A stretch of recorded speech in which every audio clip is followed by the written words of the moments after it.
Hey, yo, hey. Good morning, love bugs. It is your host, Queen Blahma City. And we are back, y'all, for another YouTube live reaction video, y'all. Hey, everybody's. Hey, everyone's. Y'all, welcome to the video. Today is Wednesday, October the 23rd. And we are what the heck did I just do? We are doing a reaction on the Sarah Boone Day 4 Suitcase murder trial, you guys. Y'all know we have been covering this trial. We had a good time watching it yesterday all day long. We did our Lives Life reaction. It's about 12 o'clock, so I'm getting ready to get my protein shake in a second and enjoy life, okay? But before then, I decided to come on here with y'all and go ahead and check out some more of this trial. Y'all make sure y'all smack that likety like button on the way in. I'm going to add the trial to our screen, and we just gonna go ahead and get into it. Um, I wanted to continue with day 3.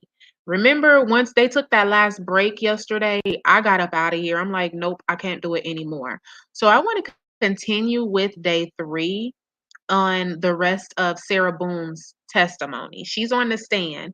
I clicked on day 4 and they have different people on the stand. They started with a cop and then they had another lady. So it's a bunch of different people on the stand for day 4, but I want to continue listening to what Sarah had to say. Okay? I'm getting ready to push play, y'all. Feel free to go get you something to drink, a little snack or whatever, because we probably will finish the afternoon out with this trial.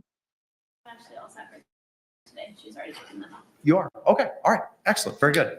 Thank you very much. I appreciate you all. With that, Mr. Owens, you may continue.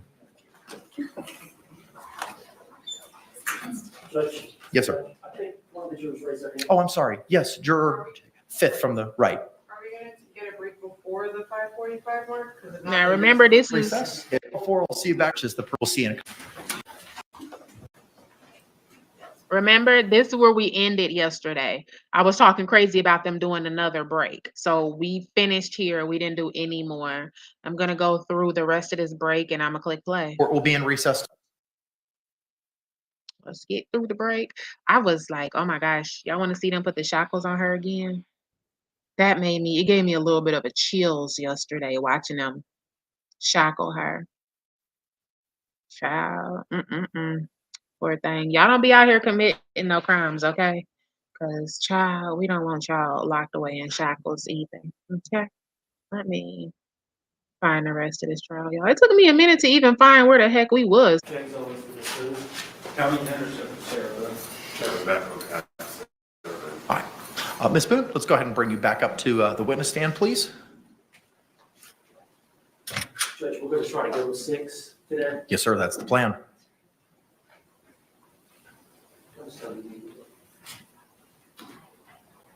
Most of the case, I guess, nothing on goes. You said about 20. So All right. We're ready to bring back in our jury. Yes? All right. Let's do Yes, it. sir. Oh, Judge. Hold on. Oh, she's up there. I'm sorry. Awesome.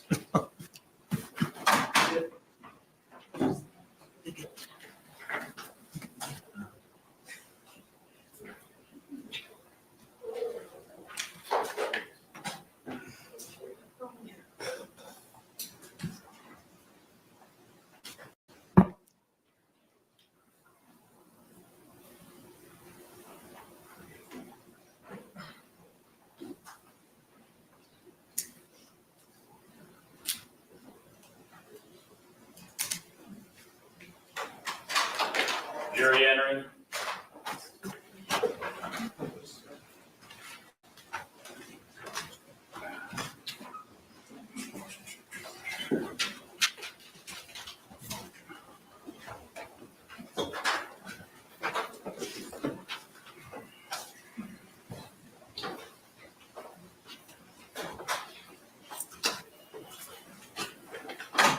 State, do you recognize our jury?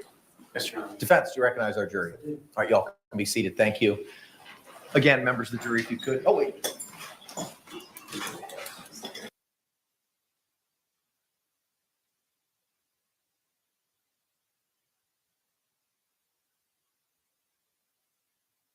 Okay. Can the parties approach for a moment?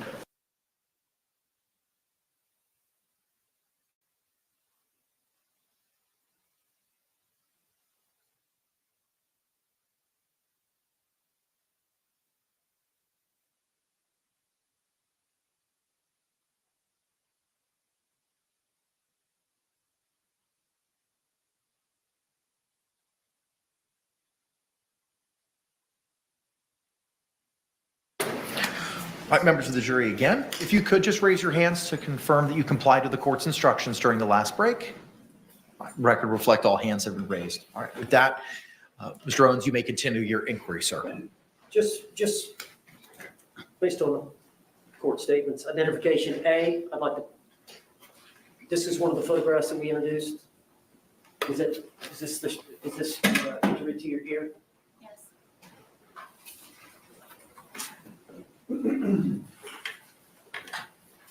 And then this is your living room. This is identification C, the blow up. Yes.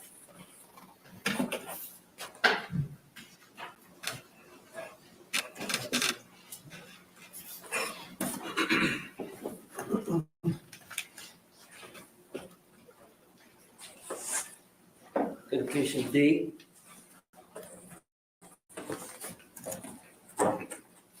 TV.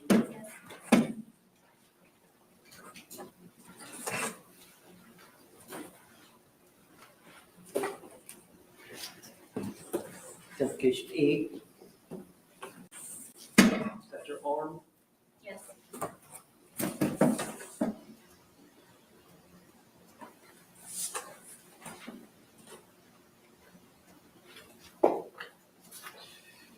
Identification F. Is that your knife wound? Yeah.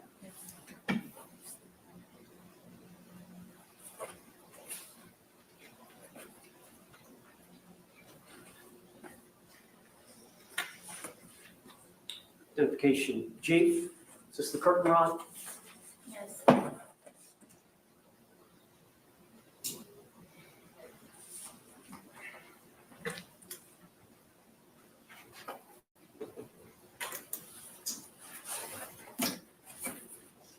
Identification H.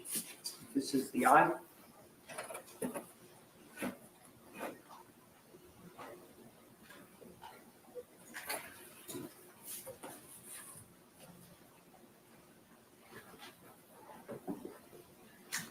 Identification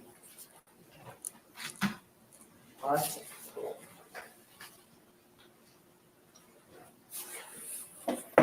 is your face shot Yes. with the lid, the eyebrow.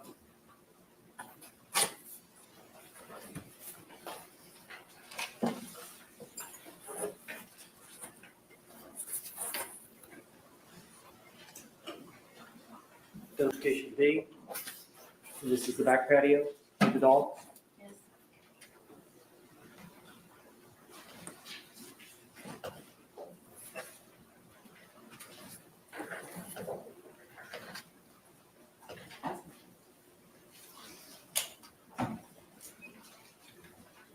Okay, I'm gonna bounce a little bit.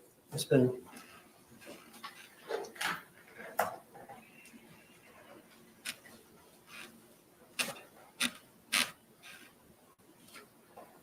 Let me go back to the night earlier in the evening when I think y'all may have been out on the back patio and you had suggested to George to call the children, but then did he call his brother or his brother called George? Do you remember? George called his brother. Okay. And you made a statement about telling something. Explain that to the jury. I told him to tell his brother about you choking me the other day. This is a separate choking incident. We had been drinking, and I wanted George to tell him, but he didn't tell him, so I said it in the background, so he would be aware. What did you tell him? Tell him why you choked me, or that you choked me. Now,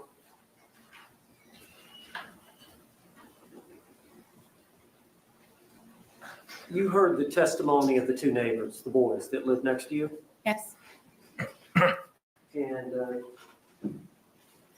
you heard that they were actually questioned. I think the audio, they were audio interviewed. You heard from Detective Kotzel. I think it was a couple of days later on the 25th of February or 27th of February. yes, And you heard their testimony earlier this week, yes, where they hear a kind of a thumping sound starting at the top of the steps, ending at the bottom. yes, Have they got the night wrong? yes. To explain to the jury that. So it was the night before. Again, I was sleeping, and in the middle of the night with the door barricaded, he came in and ripped me out of the bed.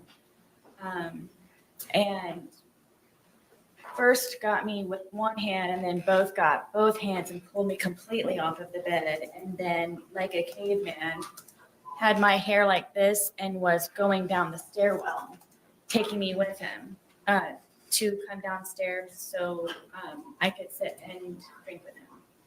Do you believe that's the noise that the two neighbor boys heard, I absolutely do. and it was just the night before? Correct.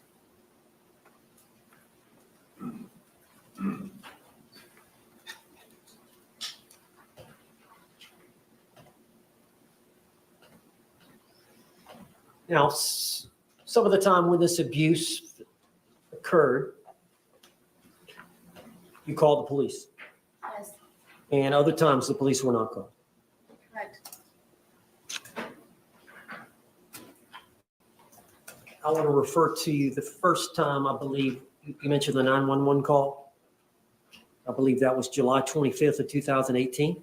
Yes, And that was the incident in which Georgia kicked you in the eye, stomped me, yes. stomped you in the eye. And you had grabbed his neck. Yes, I was able to get my arms out from him pinning me down with his knees and grab his neck. So law enforcement came and investigated, Yes, and both of you were arrested. correct.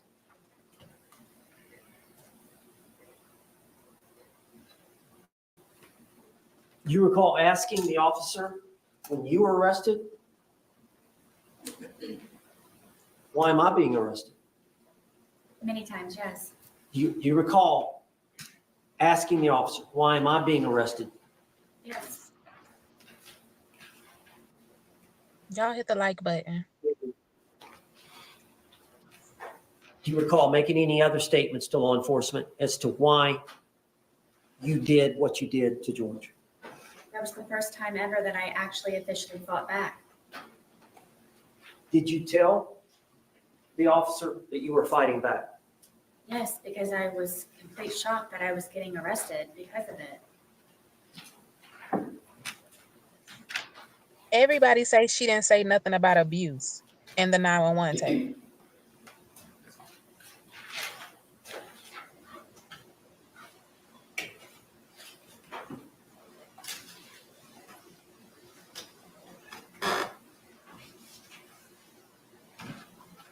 Now, on the 2-minute video, the suitcase video, you mentioned to him, I think you said something I can't breathe. He said, I can't breathe. And you said, that's how I feel when you're choking me. That's Were you definitely what referring she to an said. isolated incident of the night before, 2 nights before, or whatever, or were you referring to in general? In general, the more than 2 or 3, 4 times that he had done it. Okay. Wow. And then the part about cheating, he didn't physically cheat on you. No, he did not. Okay. And just, I don't want to go into a lot of detail, but what are you referring to there? George was, I believe, addicted to pornography, and a lot of that would be found on my phone from him supposedly wanting to call up job interviews.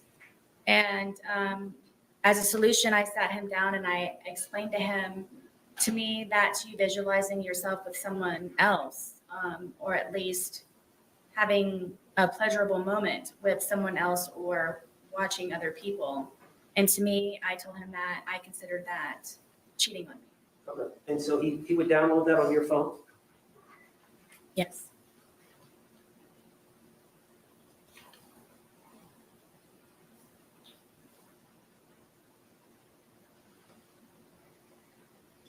Why did you stay with him?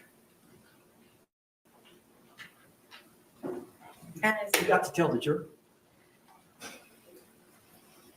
as anyone who has ever been in love, or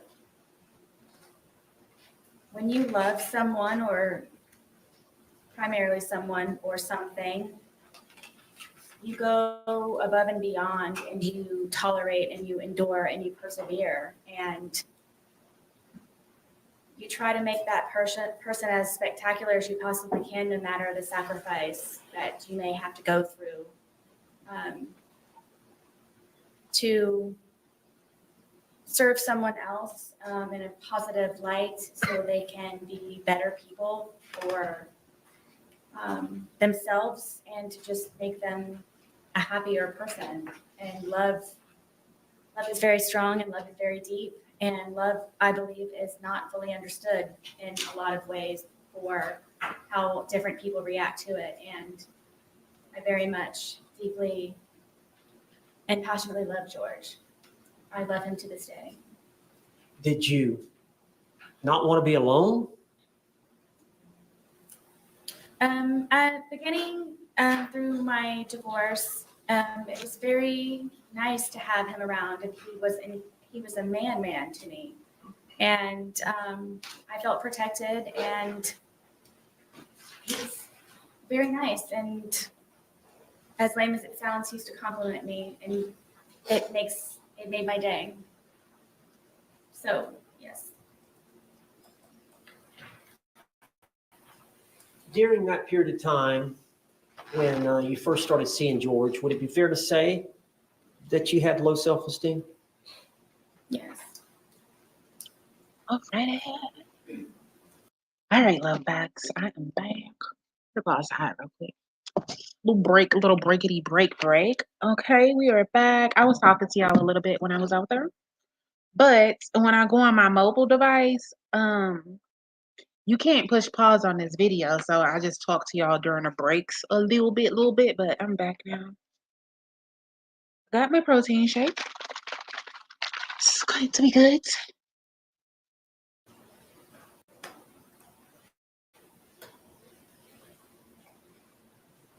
Now, we talked about this previous arrest where you told the officer you were fighting back and you got arrested.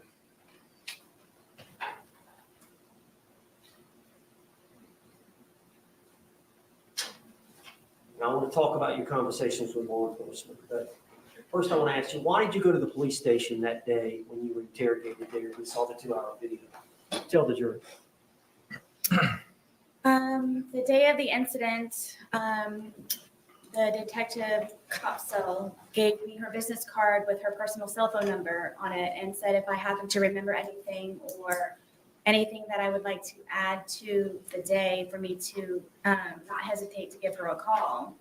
So throughout the rest of the evening, something was off. I didn't feel comfortable with what she told me and how she told it to me. How long were you at the scene? Gosh, all day, from the moment that they were there to the moment that the coroner's van drove off. All right, when it ended, did you stay in your home? No, I raced inside and collected some pajamas and a toothbrush, and I went over to where my son was at my ex-husband's house. Did you wake the dogs? I didn't even feed them. It was so fast. All right, and then once you got over to your ex-husband's, what happened? Is it released to Detective Copson? Something just wasn't sitting right with me, and I had a suspicion that she just wasn't being honest with me, so I took it upon myself. Sustained. So you called her. Tell us about that. I called her and I told her that I felt that she was being dishonest with me. She originally had told me that due to her being pregnant, it would just be a lot easier for her to have me come down to the station to pick up my. Child, that is crazy because that's exactly what she did. She was being dishonest with her. Um, she basically snuck up out of there with her phone. She did a lot of stuff. Man. And then the fact that she caught on to it and called her and told her you was being dishonest with me, and she was, girl, you don't know, Sarah. You a little creep for real. My phone. The original plan was for she and Detective Blahma to return the phone to my apartment. But she said that it would be a lot easier for me to just come down and pick it up because I remember when I was pregnant. That's what she said. You remember when you were pregnant. Mhm. So I said, I feel that you're tricking me and I feel that you're being very sneaky about something and I don't believe that you're being honest with me. And I said, regardless, I'm still going to come. Sustained. So you agreed to come, but you understood it was to get your phone? Correct. All right, you came that afternoon to the station, I did. and the original agreement was they were to come to you. Correct. All right, when you got to the station, what happened? I thought I was just going to be picking up my phone. My car was there. I had everything in my car. It was just a regular, I'm just going to go in, maybe sign something and pick up my phone. And there's people that are over here at the windows. And I thought that I was supposed to go over there to get my phone. And Detective Lowen came down and said that my phone was upstairs. So if I would just follow him upstairs, that's where my phone was. And then I was taken into I guess it was an interrogation room, and they told me to sit down, and that then I guess the interview or interrogation began, and I just simply kept getting my phone. Sarah, tell the jury why. Yes.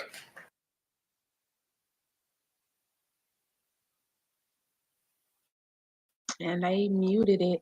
They be muting it quick. Like they be on it. Like does somebody, I don't know if somebody hold their hand up or what they do for the person to know to instantly mute it that quick. You may proceed. Ms. Boone? Ms. Boone? Tell the jury why you lied to the police. I lied to the police, basically everyone, because I was extremely fearful of being arrested.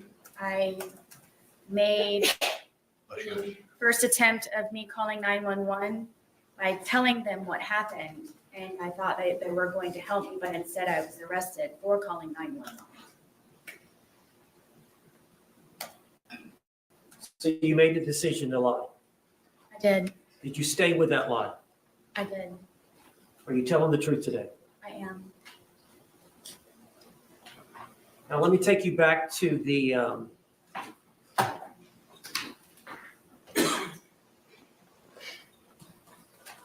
to this incident.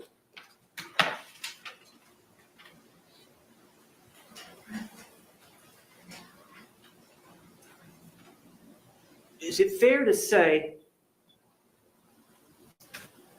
that when George Torres is sober, he commits no violence against you? No. Is that fair to say? Yes. Is it fair to say that every time that he's intoxicated or Every time that you're hit by him or harmed by him, it's when he's intoxicated. Yes. As a result, when he's drinking, does it change your outlook? Yes. Could you explain that to the jury? I'm always fearful, paranoia. Why? Because I try to protect and defend myself for fear something happens at the last ultimate second. But you're always that way, fearful. Is it because of these prior incidences? Absolutely. Do you try to placate him? All the time. What do you mean? With the puzzles and the painting and feeding the ducks across the way at the pond, listening to music, trying to go for a walk on the trail, anything that I possibly can. I told you I was running out of things to entertain him with. Why do you think, George, what bothers him? Objection, false or speculation. Sustained. Does he tell you? Objection, calls for hearsay. Sustained.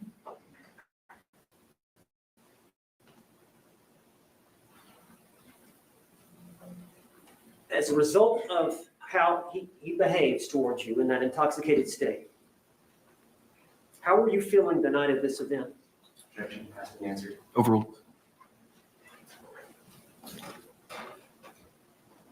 Extremely nervous, anxiety galore, just, I can never relax. When he's drinking? Yes. And the state of intoxication that he was at the time of this event, is that the state that scares you? Okay, I seen somebody in my comments section said that they got a box of wine. So a box of wine is different from a bottle of wine, you guys. So if they finished the leftover box of wine and then they went to the store and got a box of wine at 12 o'clock and then he went back and got another one at 5:30, oh my goodness. The most? It's the tone, yes. There's a lot of alarms and red flags that go on throughout the day or night or whenever it is that we are drinking. Objection, non-responsive. Sustained. Tell us about that. How that does that heighten your sense of safety, At all times. but especially when he's drinking? Oh, yes, all the time. And then his mood? Yes, it depends on what mood he's in that day. Well, do you have like a sixth sense of how he's doing?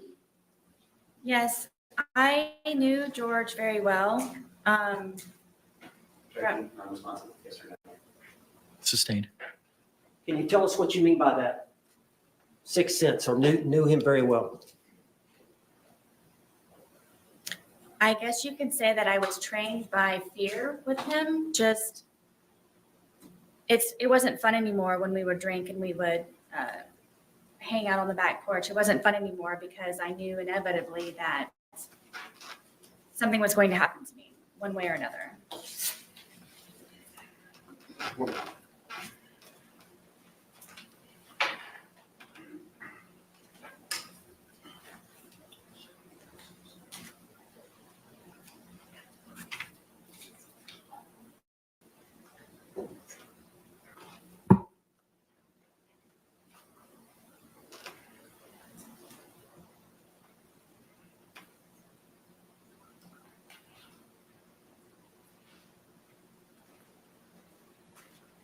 Ms. Boone,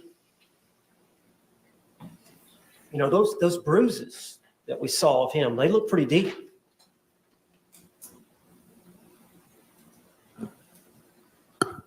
Tell the jury what you were thinking. From the bat, Yes. I didn't want to die that night. I can't describe it to you. It's terrifying love to a certain degree, where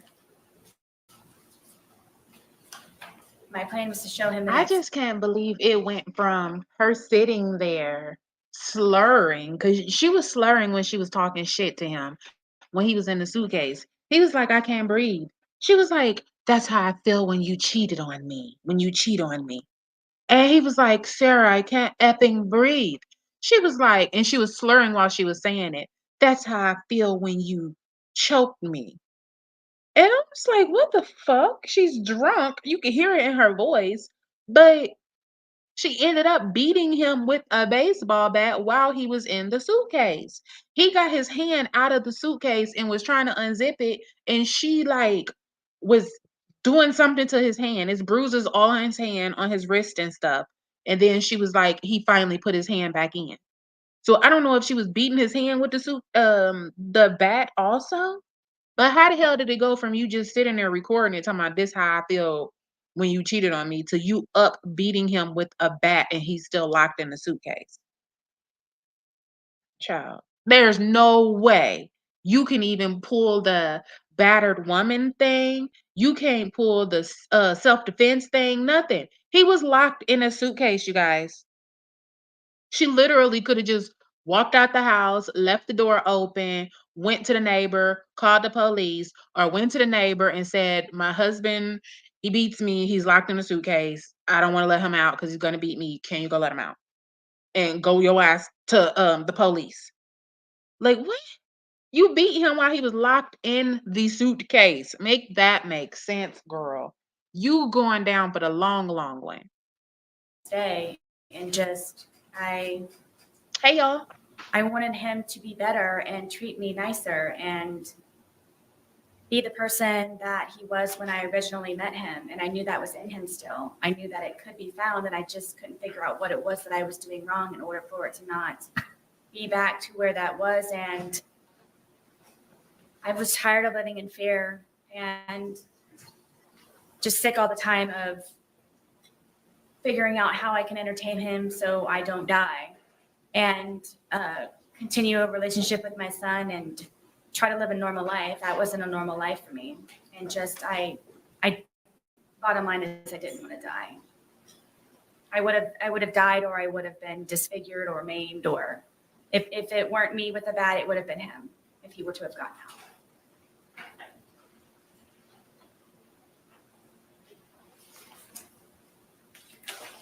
Thank you. That's all. Any cross-examination?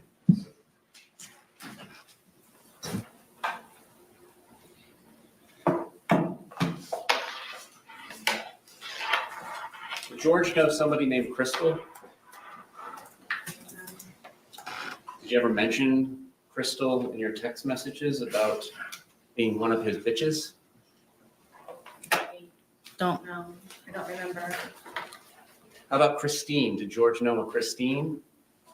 I don't know. How about a Pamela Erickson? These may have been people that he was communicating with on whatever the platform was. On your phone? I believe so, yes. And did you find these communications? I believe I found one or two of them from some of them. And did you send a long letter to his family to relay to him about George and his girls that he was cheating on you with? I believe so. Okay, so you do know those names, right? I don't remember them. It's been however long. Okay. Now, on February 24th, 2020, you called 911 at about 1 p.m., correct? Yes. And at that point, you were still feeling a little intoxicated, were you not? It was more shock, but yes. So you agree that you previously stated, I was still, I believe, intoxicated to a degree? To a degree, yes.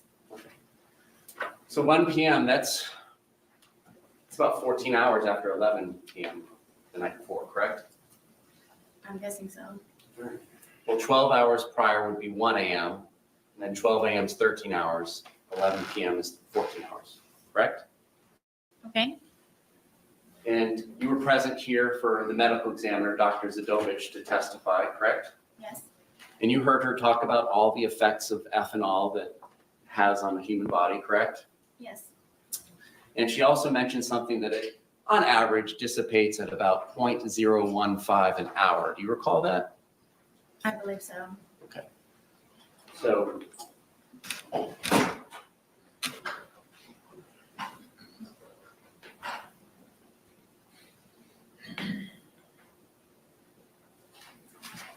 would it be fair to say that if you're still feeling the effects of the alcohol at 1 p.m., so that's 14 hours, 0.015, you were at approximately about a 0.21 at 11 p.m. the night before. Do you feel like you were 2.5 times the legal limit at that time? I don't know how you came to that number. Judge, I'm going to object. Approach.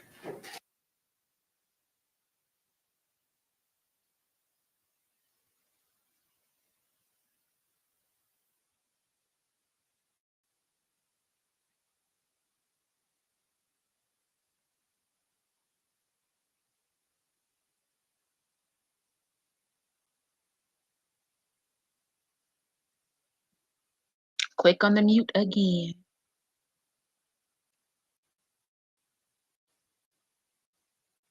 Proceed. So you testified earlier that you all had about half of one of these bottles left from the night before, correct? Yes.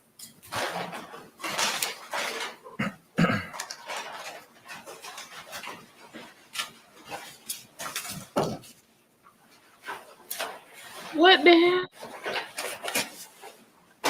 What kind of wine is this?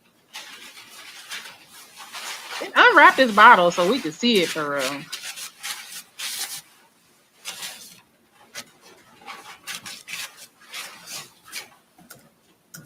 And so would you agree that Oh yeah, this is one of the 3 bottles that them is some juicy bottles. So yeah, that ain't no skinny bottle of Stella Rose. was purchased between February 22nd and That is fucking out of control, you guys. Dude was 103 pounds and she was 98 pounds. And they drunk 3 of them. Honey. the 2 that were purchased on February 23rd of 2020. I'm guessing. Okay. Maybe it's like the bottle, yes. All right, and it's 1.5 liters. Would you agree?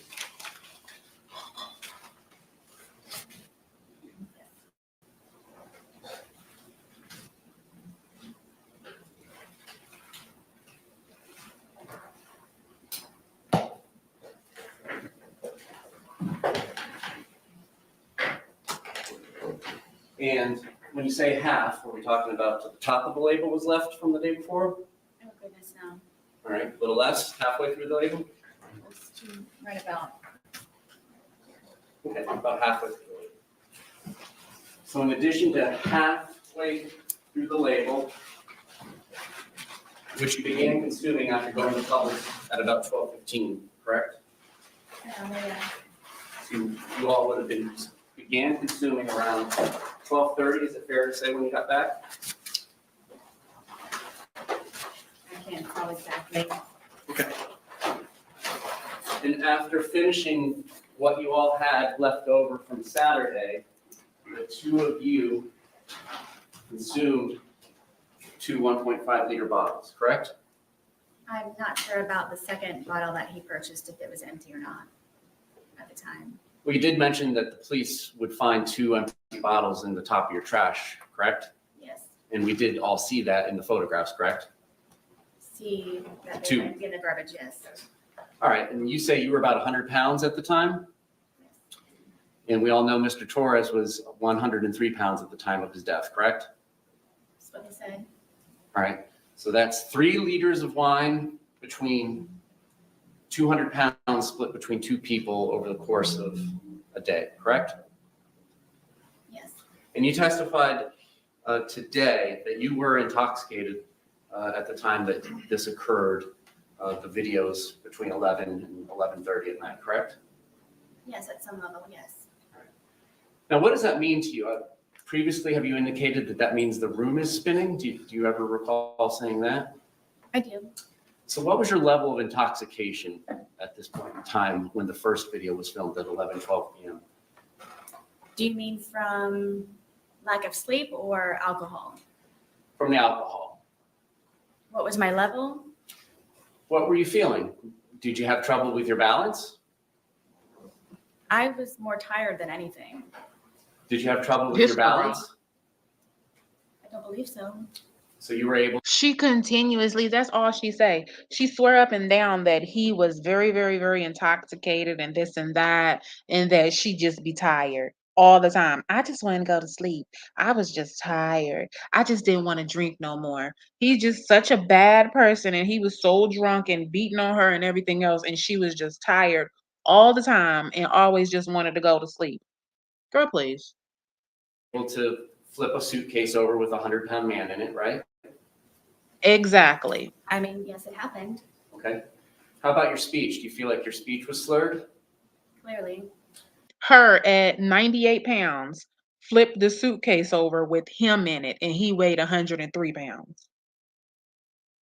How about your inhibitions? Do you feel like you were doing things that you wouldn't do when you were sober? I wasn't thinking about that. Well, on reflection, do you feel like this is something you would have done when you were sober?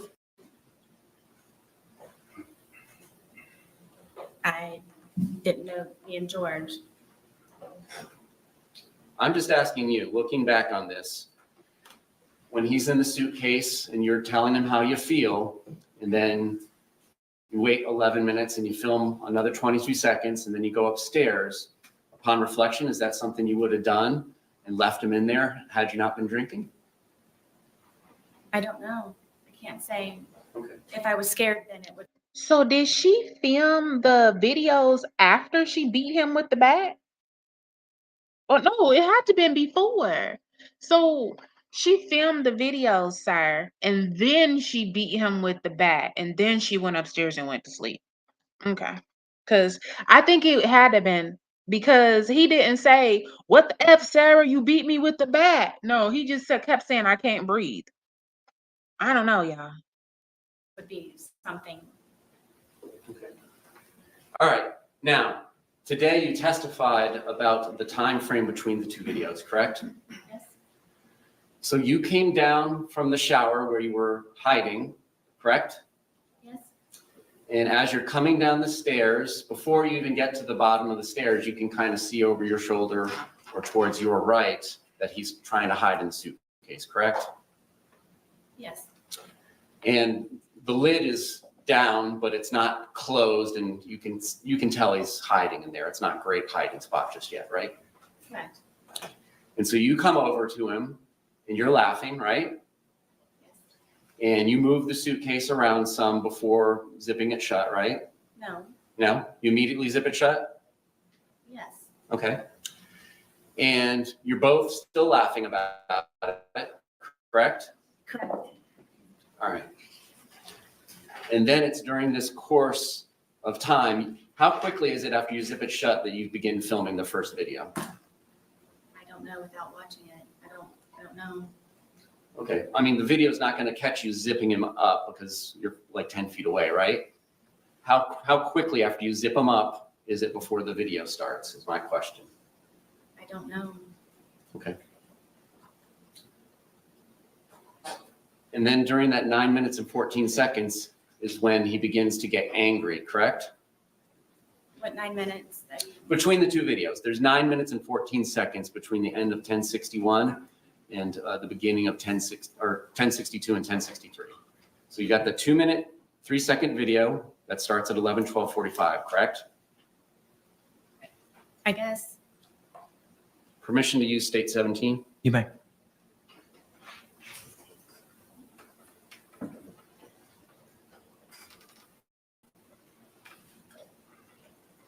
I definitely wanted them to play the video, so hopefully they're about to.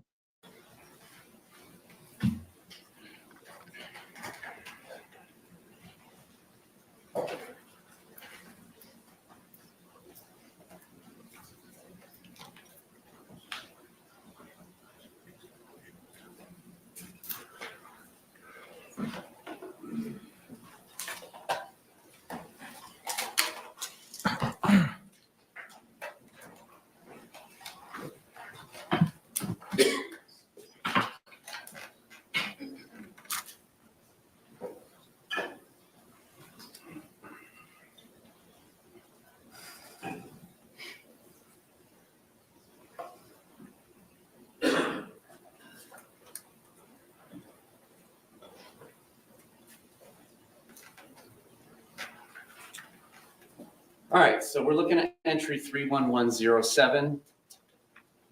That indicates, according to the phone extraction, 2/23/2020, 11/12, 45 p.m. Image underscore 1062 movie begins being captured. And we have seen that that is about 2 minutes and 3 seconds. Entry 31113 indicates that image underscore 1063.move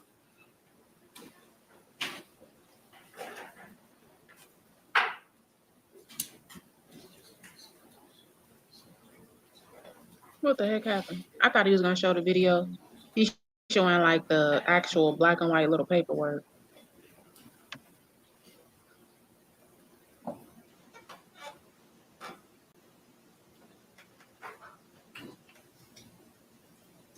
I was disconnected.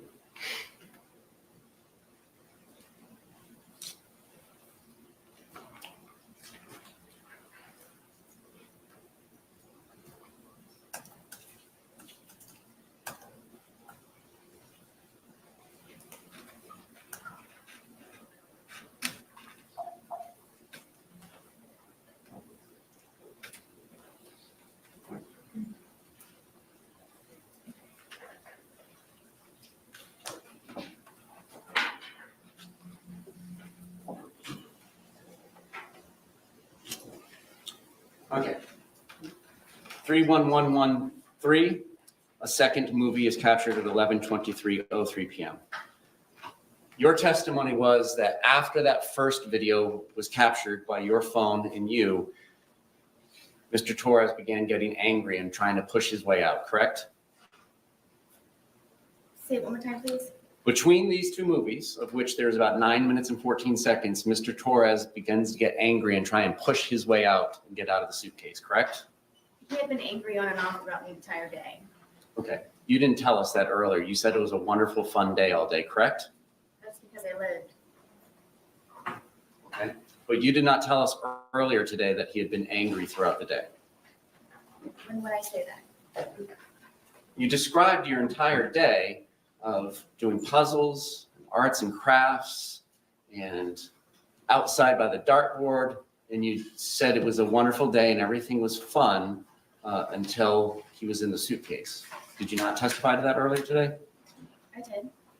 Okay. My specific question between these two movies is, this is when he begins to get angry and trying to push his way out and to get out of the suitcase, correct? Angry again, yes. And he was expressing his anger in what manner? How did he say this? At which point throughout the day? Ma'am, you know very well that I'm talking about between these movies. Please answer my question. Between these two movies, how did he express his anger with you? Told me that I was going to fucking die. Okay. Now this is happening after he's already told you several times he cannot breathe in the suitcase, correct? Correct. And he's been in there for whatever brief amount of time it took you to zip him up, and the laughter stops, and then you go over and begin to film, correct? Yes. And you're filming, your purpose of filming is to kind of teach him a lesson. This is your chance to say something to him when he can't say anything back to you, correct? No, Then correct me. there was no lesson to be learned. It was just I wanted him to try to understand how I felt so maybe he could progress in being a better person the next day. So you wanted him to understand how you felt in the past, and that's not teaching a lesson? I just wanted him to understand. Okay. All right, and so immediately prior to zipping him up and putting him into the movie, you had been upstairs, correct? I'm sorry? Immediately before coming down and zipping him up and then filming the first of the two movies, you had been upstairs in the shower, correct? Yes.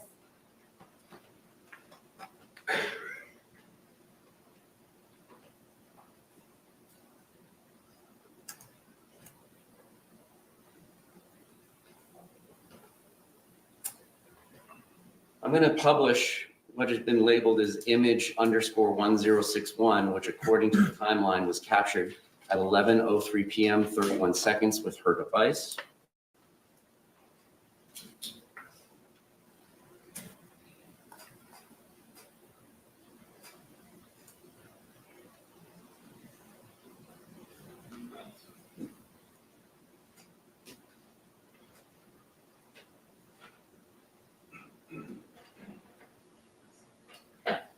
All right. Does this appear to be the suitcase that's in question in the two movies that are filmed at 11:12 and 11:23 p.m.? Oh.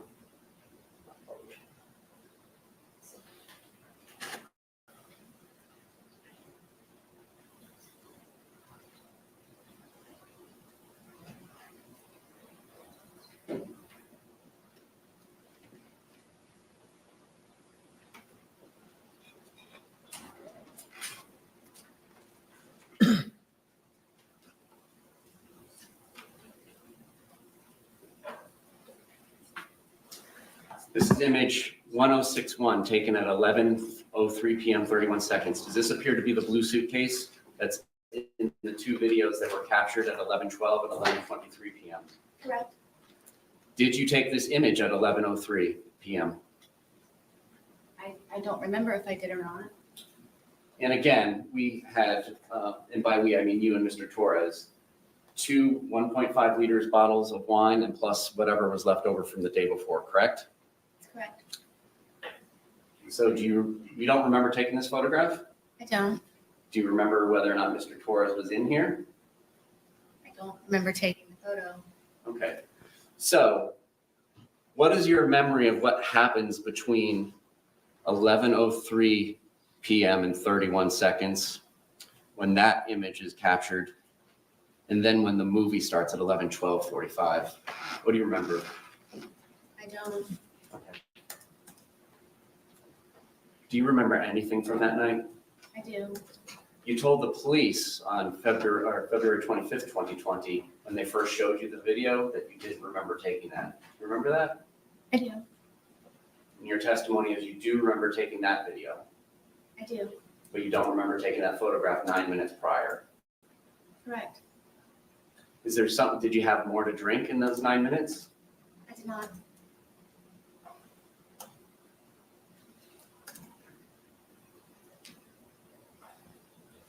Was Mr. Torres in that suitcase the entire time between 11:03 when that image was taken and then when the second video was taken at 11:23 p.m.? I believe so, yes. So for 20 minutes? Yes? However long the time frame is. Did he begin telling you that he couldn't breathe before the video, or do you not remember? I don't remember.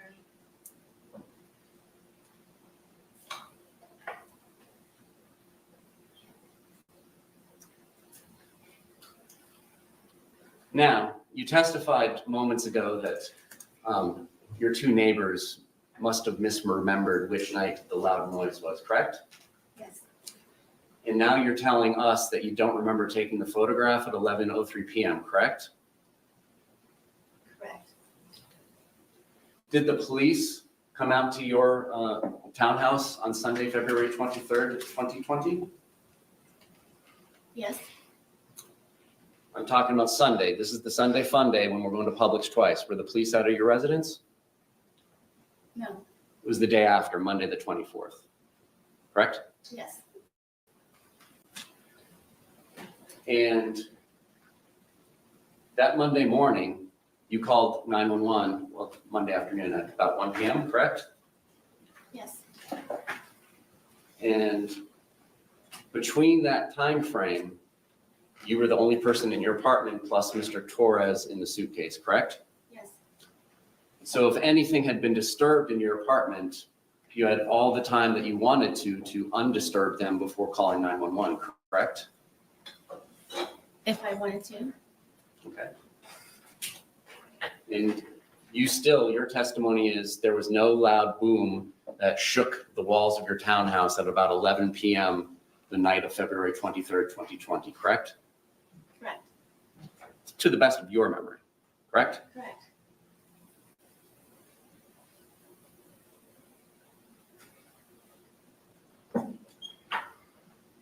Now, that second video is 22 seconds where you just hear him say Sarah and you don't say anything, or you're familiar with that video, correct? Yes. It's after that that you go upstairs, correct? Yes. How quickly is it that you go upstairs after that? It was pretty quick. Can you grab the dogs? No, the dogs were upstairs already. Okay. Did you call 911 and let the police know that you had zipped somebody shut in a suitcase and they had not been able to get out for 20 minutes? I did not. Did you go to Brian's house and tell him, I had to zip Mr. Torres up in a suitcase shut? We need to do something about that before he passes. I believe that's what the phone call was. Okay. Well, what do you remember now about the phone call with Brian? I know that I called him. I don't know specifically what it was about. Now, your testimony, it seems like you spend day after day finding things to entertain Mr. Torres to do, correct? Yes, Almost like having a child. You have your own child, correct? I do. What you described sounded like having a small child. Would you agree? That's your interpretation. Well, you take him from doing arts and crafts to doing puzzles, so on and so forth, correct? When he's been drinking, yes. I know that's right, state now. You right about that? Oh. Y'all, I'm over here watching Shay and Bria on TikTok. She gonna tell us something. And Mr. Torres was notorious for doing some of these things, correct? What do you mean? Well, you described Mr. Torres as being notoriously known for doing things. You described your ex-husband, Brian Boone, notorious for doing things like nagging and calling all the time. You remember your testimony calling people notorious for doing things? Yes. What would you say people would say you're notorious for? I don't know.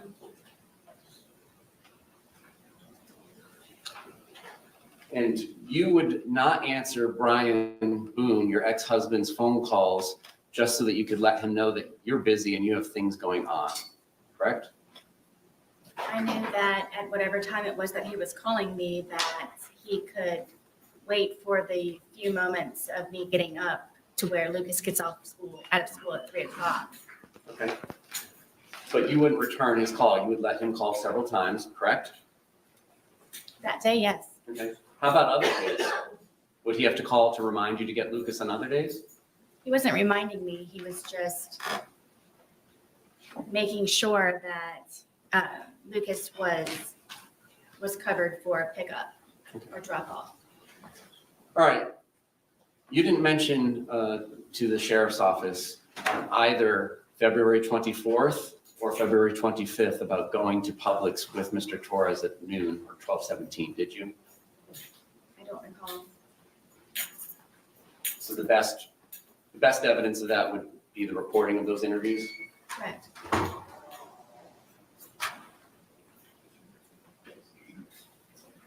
Did you not remember going to Publix with Mr. Torres that day At what point? at any point? No, I didn't. You had indicated to the police that it was about 4 p.m. that you all had started drinking after doing chores. You recall that? I do. And your testimony today was that it was really more after you guys went to Publix at about 12:17 p.m., correct? Yes. And you did not tell the truth to the police, correct? I'm sorry, I didn't hear the question. You did not tell the truth to the police about that, correct? I did not. And when they were asking you about Mr. Torres's injuries, you told them that you had nothing to do with it, correct? Yes. And that was not the truth. Correct.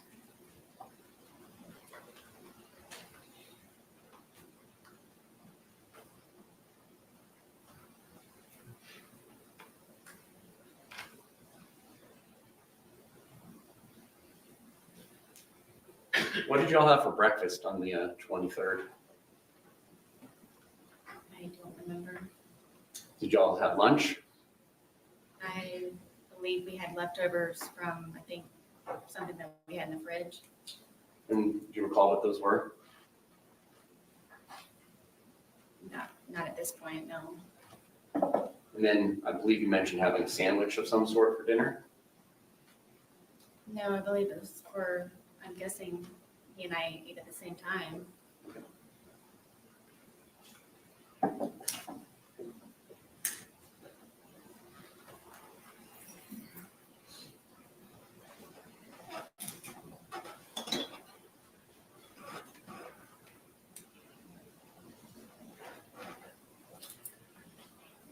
And at one point, Mr. Torres called his brother Juan, correct? Yes, And do you admit that you were yelling in the background, telling Mr. Torres to tell his brother that he had been choking you? I don't know if I was yelling. I know that he could hear me through the phone. So how long had that been going on that day? When did you start getting on Mr. Torres about choking you in the past? He and I had conversations about it because he didn't remember doing it to me. And the next day and the day of, Is it fair to say that there are just points in time where you don't remember what you do either, correct? are you talking about almost 5 years ago? I'm talking about from drinking. Is it fair to say that you don't often remember things that you did while you were drinking? I would not say often. Okay. In the course of your relationship with Mr. Torres, are there things you don't remember happening that happened the night before between you and him? I can't say that at this point. But you said that you don't remember taking that photograph at 11:03 p.m. on February 23rd, correct? Yes.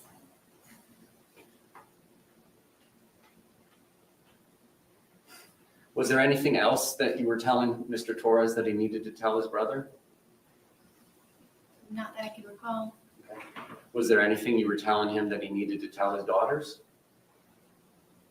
Not that I can recall.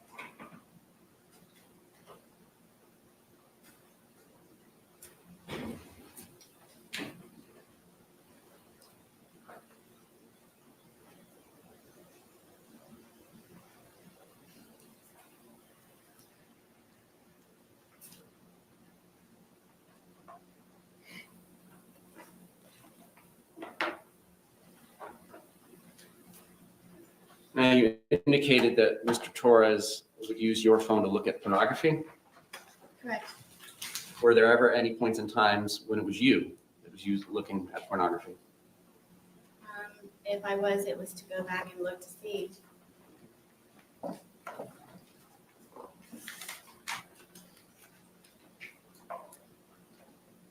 Did you ever threaten to get Mr. Torres arrested if he did not do what you wanted him to do? I wouldn't say threatened. Okay. Well, were there ever points in times where you would like him to call you or return a call? And if he didn't do that, you would threaten to get him arrested? It depends on if he had my keys or something that I needed from him. Okay. And it was your townhouse, correct? Mine, yes, / ours. Well, when did you get him off the lease? I'm not sure what year it was, but I don't think he was actually removed from the lease. Okay. I think he was made a different type of tenant. And did you change the locks so that he couldn't get back in at the points in times when you kicked him out? I did sometimes. And then would you leave the key in the hiding spot that he was aware of? There were multiple hiding places. Okay. On any of the 911 calls, did you ever mention that Mr. Torres was aware of where you kept your keys and that's how you got back into the house? I didn't know I needed to. Okay. He would never break into my home. All right, and it's your testimony that you did not push him down the stairs, correct? Yes, And in fact, it was him that dragged you down the stairs the night before, correct? yes, Now, by dragged, did you leave your feet? yes. And did you get scrapes on your knees or anywhere from the carpet? I'm not sure. I don't. Did you get any injuries, like bruises or abrasions or scrapes? I was missing wad of my hair. Yes, that was on the stairwell. And you agree that you were photographed on February 24th when the police came out, correct? The day of the incident? Well, the afternoon after the incident. We're not sure when he passed. Yes. Some of those photographs showed ashtrays inside your house. I thought you said you guys couldn't smoke inside your house, We couldn't. but you did, right? Sometimes, yes.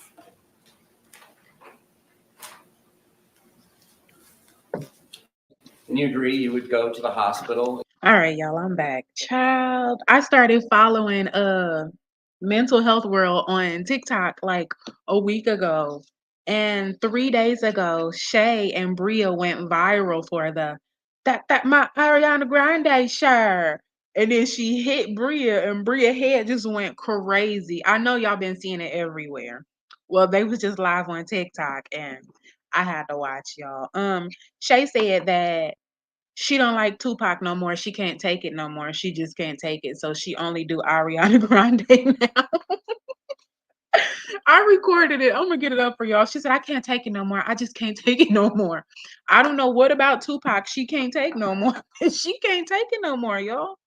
And then she said that she need her a black man because her date upset her. She went on to the prom like a week ago or something, 2 weeks ago, and her date didn't show up. So she's been down ever since and she need a new date and she wants to go to the prom, y'all. I love watching them. And tell them things that were not true, correct? Yes. There were times where you would go to the hospital and leave without getting treatment, correct? Yes. And is it fair to say that you often had alcohol in your system when you were going to the hospital, correct? Sometimes.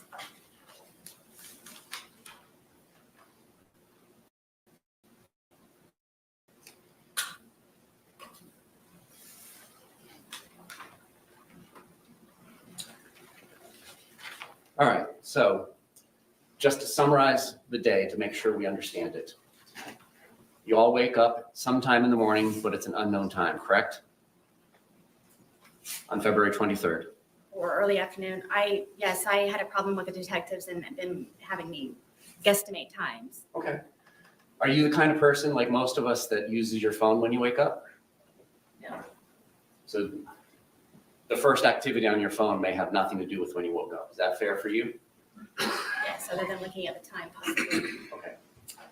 So at some point you wake up, it doesn't sound like you have breakfast, correct? Correct. You do some chores, correct? Yes. So that is true. That part of it is true. You did do chores before going to Publix at 12:17? Yes. All right. After chores, you go to Publix and you get that 1.5 liter Magnum bottle of Woodbridge Chardonnay, correct? I'm not sure what Magnum is. 1.5 liters. Instead of the 750s, it's the double size. It's like 2 bottles of wine. Okay, yes. So you got a 1.5 liter, right? Yes, it is the larger bottle. And you got home and you at 100 pounds and Mr. Torres at 103 pounds began drinking this wine, correct? I'm guessing so. I'm not going to guess times. Well, don't guess. I mean, you got home from Publix. When was your first drink? I'm not sure. I mean, we could have continued to do whatever was left over from what we didn't do before we went to Publix. Okay. So you may have started drinking even later, correct? Then 12:30 when you get back from Publix? I don't know. Okay. Was it 1:30 or 2:30 when you began drinking? I don't know. All right. Was it before any of the phone calls to the brothers and his daughters? Yes. And so you drink what's She must really just been a drunk for real because she don't know what time she woke up. She don't know what time they went to the store. She don't know what time they started drinking. She just don't know shit. That's crazy. left in the bottle of wine from the day before that's halfway labeled, correct? At some point. And then you drink 1.5 liters of wine and he goes out and gets another one on his own without your permission or suggestion about 5:30, correct? Correct. And then you all consume that one as well and it ends up in the trash can at the end of the night, correct? Apparently. Okay. At what point in the night does your memory tape stop? You described that it wasn't on at 11:03 p.m. when that photograph was taken. What's the last thing you actually do remember prior to these videos being made? I don't recall it at this point. I don't remember. All right, and so it ends in hide and seek after arts and puzzles, correct? Yeah. He says, tag, you're it, but you run and go upstairs and hide, right? Yes. So does that mean he's it and he's supposed to come find you? No. Okay. Just So you both hide? no. Okay. How does this work? I don't know how to tell you. Okay. I was it, and I went and hid. I mean, my understanding of the rules of hide and seek is one person will be it, cover his or her eyes and count to like 20 and then go find the person that's hiding. Is that your familiarity with the rules too, or do you guys have house rules? I understand how the Okay. game of hide and seek works. So explain to me, what was your expectation? You go up to the shower. Were you expecting him to come find you? I was. Okay. And after a while, he did not come find you. Yes. And that's when you return downstairs. Correct. And because of the way your townhouse is set up, you can kind of see over where the suitcase is and that he's trying to hide in there, but it's not successfully hidden just yet. I mean, yes, you have to come down a good ways in order to be able to. Right. do that. Right. But you testified that was before you got to the bottom. Yes. And then you come over there and thinking that it's funny, you zip him shut, correct? Yes, we both thought it was funny. Okay. And the defendant stand down? Entered into the well? Yes. Yes. Go down. Deputy, could we release her into the well, please?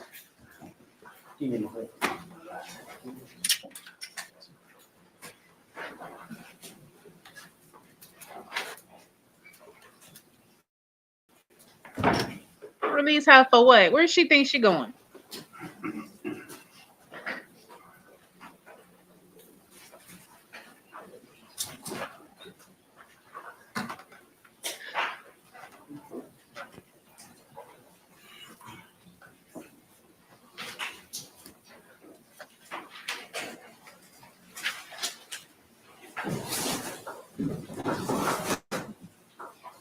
Oh, snap. It's the suitcase. Oh, snap.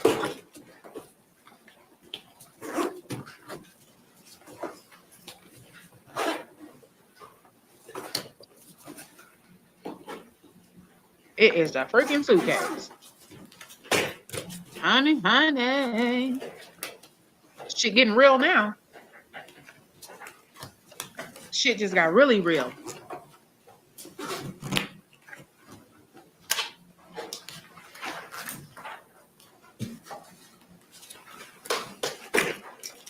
All right. Ms. Boone, can you demonstrate for the jury where Mr. Torres' head was and how his body was positioned in the suitcase, if you don't mind? His back was this way and his head was here. All right, and then is it fair to say his feet are kind of down here, which would be the front left corner from their perspective in the jury box? Yes. And then his knees are kind of tucked up towards his face.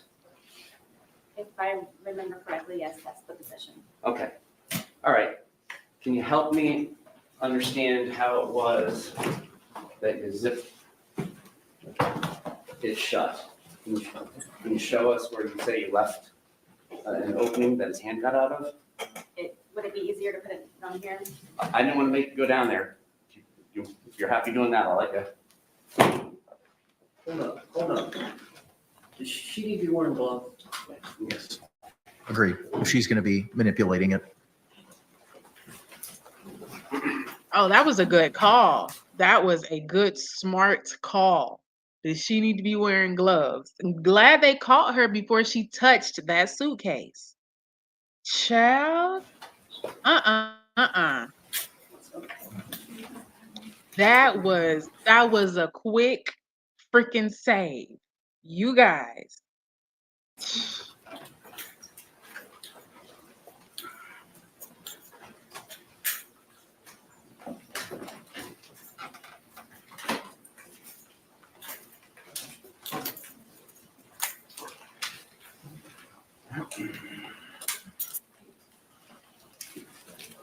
What do you want her to do? Just demonstrate how she zipped it shut. Okay, well, where's the paper clip? And do you remember which one it was in?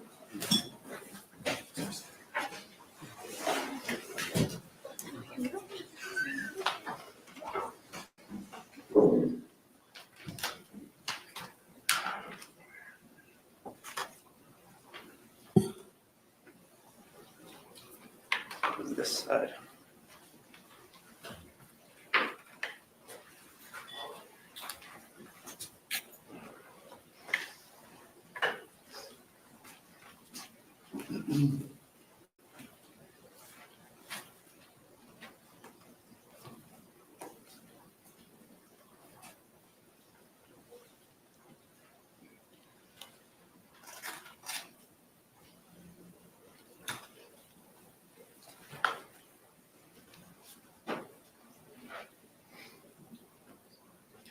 Judge, the paperclip was on when this event occurred.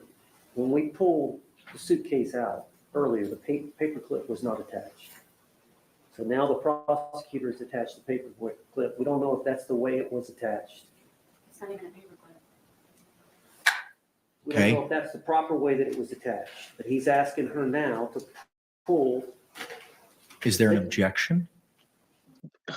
They was, like she said, they was broker than broke. A paper clip was attached to the suitcase. So did they use the paper clip the whole time? I don't even know what the hell. But she said that's not even a paper clip. What the hell is it? It don't matter what it is as long as you can goddamn zip and unzip the suitcase. Child, and she said it all snarky. That's not even a paper clip. What is it, bitch? Let us know. What's the difference? It don't matter if it was a paper clip, a bobby pin, or if it's a fucking safety pin. Yes? Approach. Here we go. Get the hell out of here. Mm-mm-mm. Child.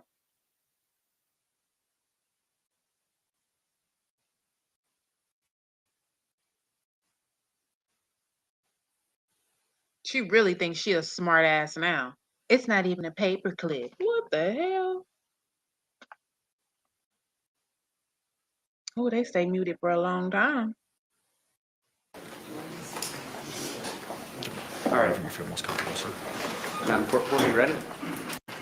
Can we see how it was that the two zipper parts were positioned when you say that Mr. Torres was able to get his hand out? If you want me to do it, I'm fine, I'll take your direction. From what I remember,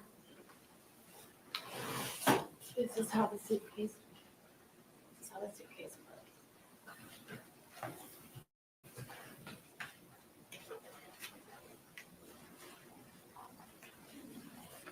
This was up here. This was not this hard either. So this was like here. Okay. Right here.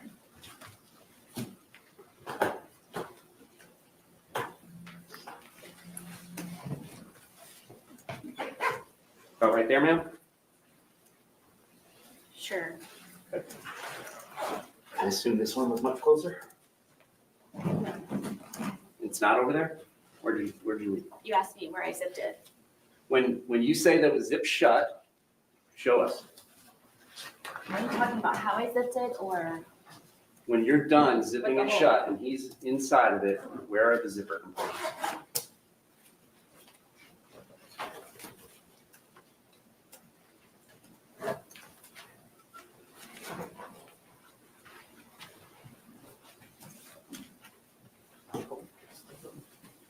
Just tell me where it's at. I mean, it was the corner. I mean, it's the corner It was right kind of here? open. I mean, Here? it's not. Yes, Yes? this one was already pre-matched, yes. From what I can remember.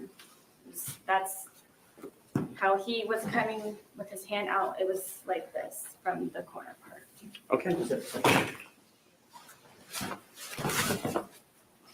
Thank you. You can return to your seat.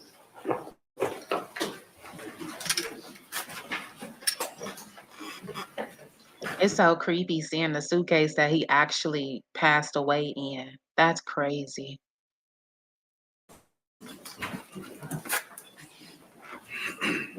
And he got his hand out the suitcase that far, and then she like forced his hand back in the suitcase. He got it out and was trying to unzip himself.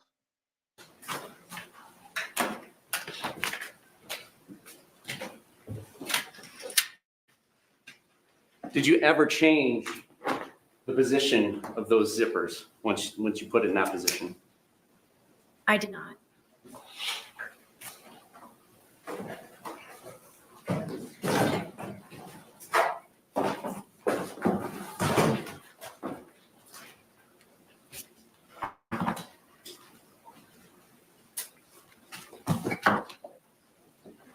And so once he was zipped into there, there's some amount of time, but you don't remember specifically before you start taking the 2-minute video, correct?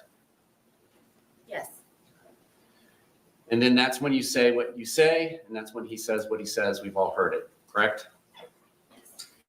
And then between there and that second video of the 22 seconds length, it's at this point where he's beginning to get angry. And then that's when you take the baseball bat that's in evidence, and your testimony is start poking him with the end of it. Did you say this was the second video? Between the two videos, that's when you started hitting with the bat because he was getting angry and trying to escape, correct? Right, I was not hitting him, yes. Okay. Did you ever hit him with the bat while he was outside of the suitcase? No.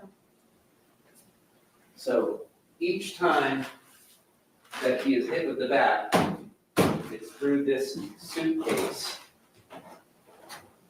And that's what leaves the marks on him because you didn't hit him with the bat outside the suitcase, correct? Yes, if you'd like me to demonstrate. No, that's okay. The suitcase will speak for itself.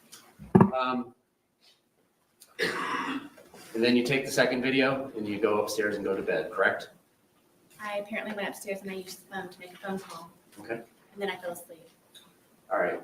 And at the point in time when you left and went upstairs, he was still inside the suitcase, correct? Correct.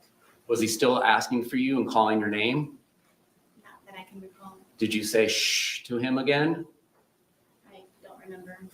Did you tell him that this was his problem and it's on you again? I don't remember. Did you do anything to help him escape from the predicament that you zipped him up in? No. No other questions. Any redirect examination?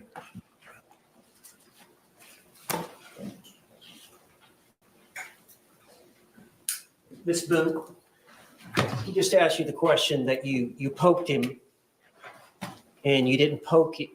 Every time you poked him hard with the bat, he was inside the briefcase, The suitcase, yes. the suitcase. But you remember when he put his hand out, did you not hit him in the hand outside the suitcase? Yes. Okay, so that was the only time the bat touched Mr. Torres's body outside the suitcase, Yes. was when you hit him with a hand. But all the other injuries were with you poking him pretty hard. I mean, you bruised your hand, correct? Doing that. Thank you. That's all I have. Ma'am, you can return to counsel's table. Judge, can we approach you? Just a moment. Let me get her situated at table, and then we can approach.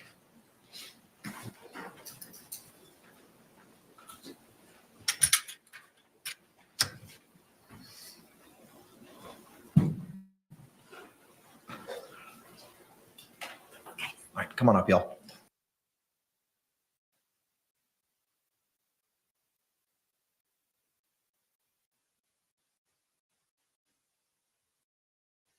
Courts and your attention in this into recess for the evening. I thank you again for your continued service and Okay, y'all, that's the end of that one. Let me turn my screen share off real quick and we're gonna actually get to day 4. I got about 2 more hours to spare. So let's get into day 4 and figure out what the heck is all going on. I think the next person that's called to stand is a police officer.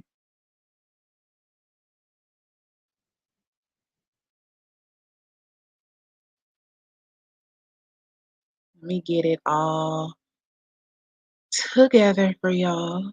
Let's see. All right, let me open my screen share back up, you guys. We are going to be on the Suitcase murder trial, Sarah Boone, day 4. We have it on. And let's click Understood. play. All right. Are we ready to bring in our panel? Yes. Okay. All right, very good. Let's go ahead and stand and bring in our panel.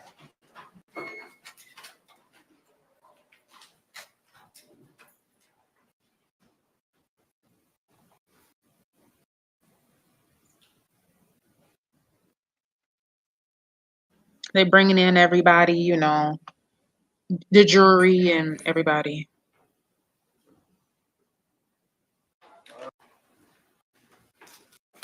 Come on in, ladies and gentlemen. Everybody Members of the be jury, good seated. morning. Welcome back to All 12 right. Alpha of the Orange County Courthouse. I hope you had a great evening.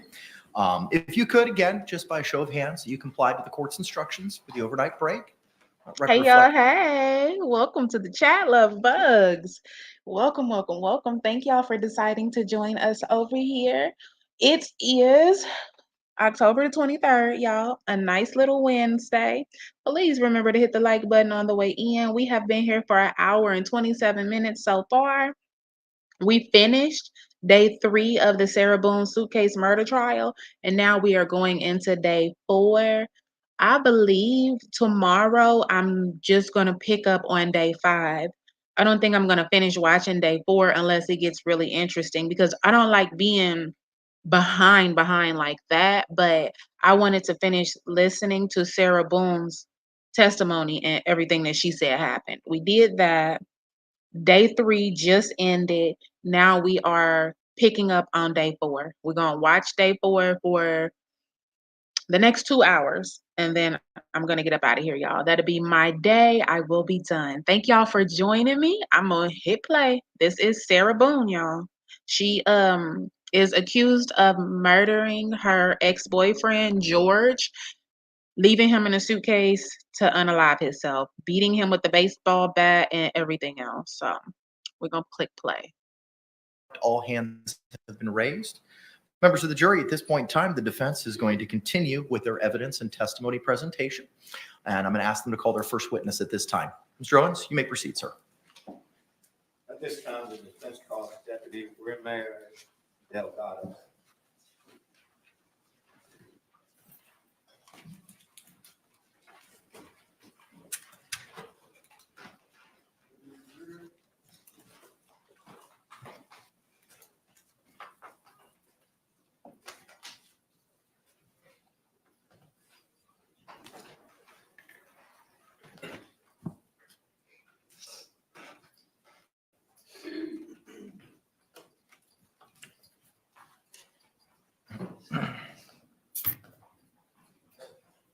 Please swear or affirm that the testimony you should give shall be the truth, the whole truth, and nothing but the truth, so help you God. I swear.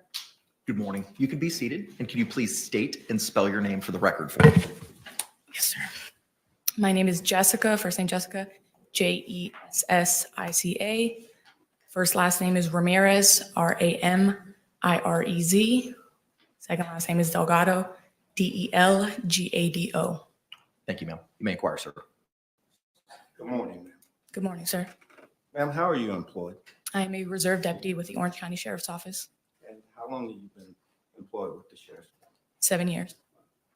Back on July the 25th of 2018, how were you employed at that time? I was a full-time deputy sheriff for the agency. On that date, ma'am, did you have the occasion due to your duties to report or to go to 4748 France Lane, apartment number 3?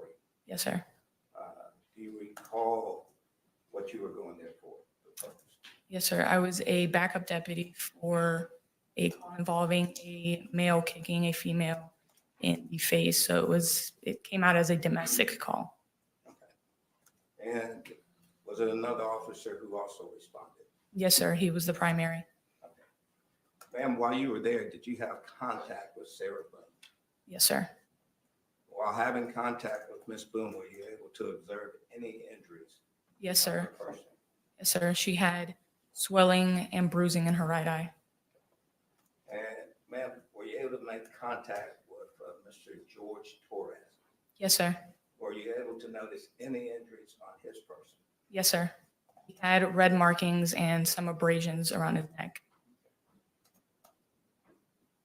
Ma'am, at a certain point in time, did you place Ms. Boone under arrest? Yes, sir. I detained her and placed her in my vehicle. Ma'am, at that time, do you recall or remember Ms. Boone asking you, "Why am I in trouble?" Yes, sir. And without saying what you said, but did you respond to her? Yes, sir. After that, ma'am, do you remember Ms. Boone asking you why? Because I fucking fought back. Yes, sir.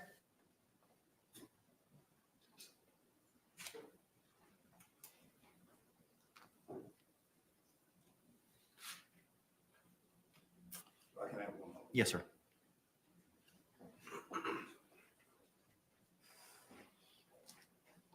No further questions. Thank you. Any cross-examination? During the course of your investigation, you or the other responding deputies spoke to Mr. Torres as well. Yes, sir. After concluding all of your investigation, which involved talking to both Mr. Torres and to Ms. Boone and making your observations of the two of them, did you all make final decisions about how to handle your investigation? The other deputy, which at the time was Deputy Zito, was the one that made that determination. Okay, but that's collectively what you all looked at was statements from Ms. Boone and Mr. Torres, correct? Yes, sir. And your physical observations of both persons? Yes. And then whatever else you may have observed on scene? Yes, sir. And do you take into account people's demeanor when they are giving you statements, when assessing their credibility? Yes, sir. No other questions? Any redirect examination? No, Your Honor. Can this witness be released? Yes, Your Honor. Yes. All right, thank you. Thank you.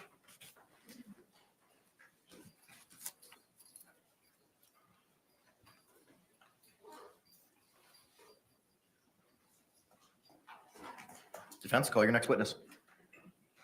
At this time, the defense calls Deputy John Alden.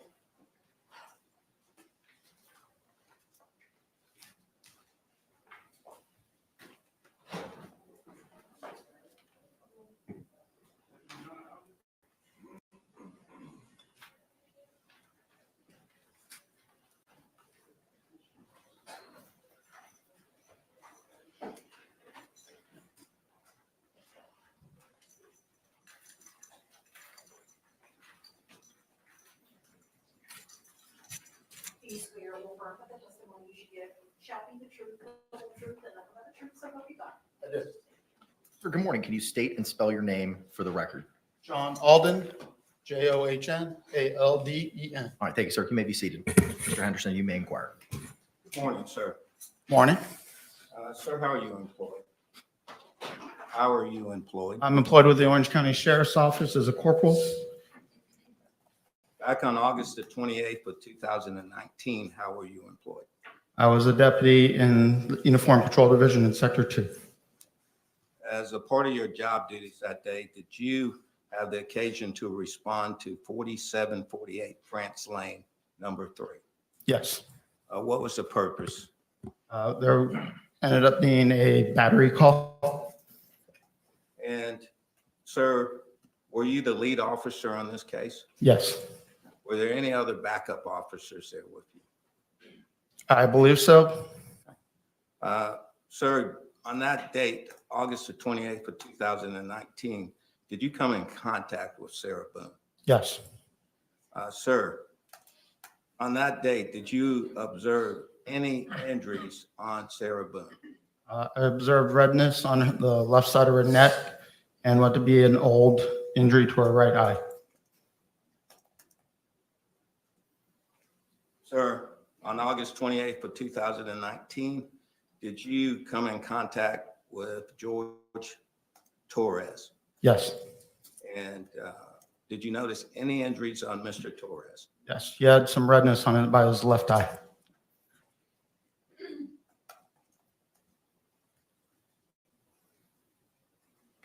Sir, on that day, was Mr. Torres placed under arrest? Yes. Thank you. I have no further questions. Any cross-examination? Yes. Is it fair to say that Mr. Torres had quite a few marks on him? From my report, I remember marking the left redness by his left eye. And did you have your body worn camera activated when you responded to this call? I believe so. And so that would be the best evidence of both video and audio as to what occurred while you were on scene. It would, especially since this happened 4 years or 5 years ago now. And did Mr. Torres refuse to say what happened that day? He did. Based on the conclusion of your investigation, which involved talking to Ms. Boone and attempting to talk to Mr. Torres, as well as your visual observations of both them and the scene, is that how you all reach your conclusions? Yes. No other questions? Any redirect? No, Your Honor. Can this witness be released? Yes, Your Honor. Mr. Gay? Yes, sir. Thank you, sir. Thank you.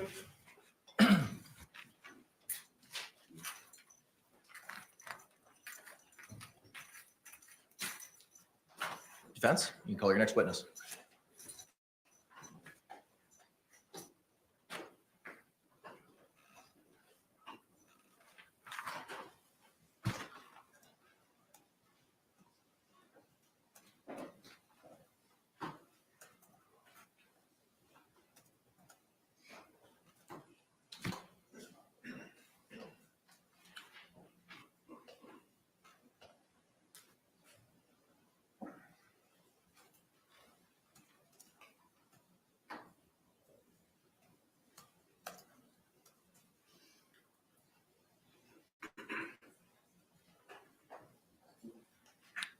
Judge, may we approach him? Yes.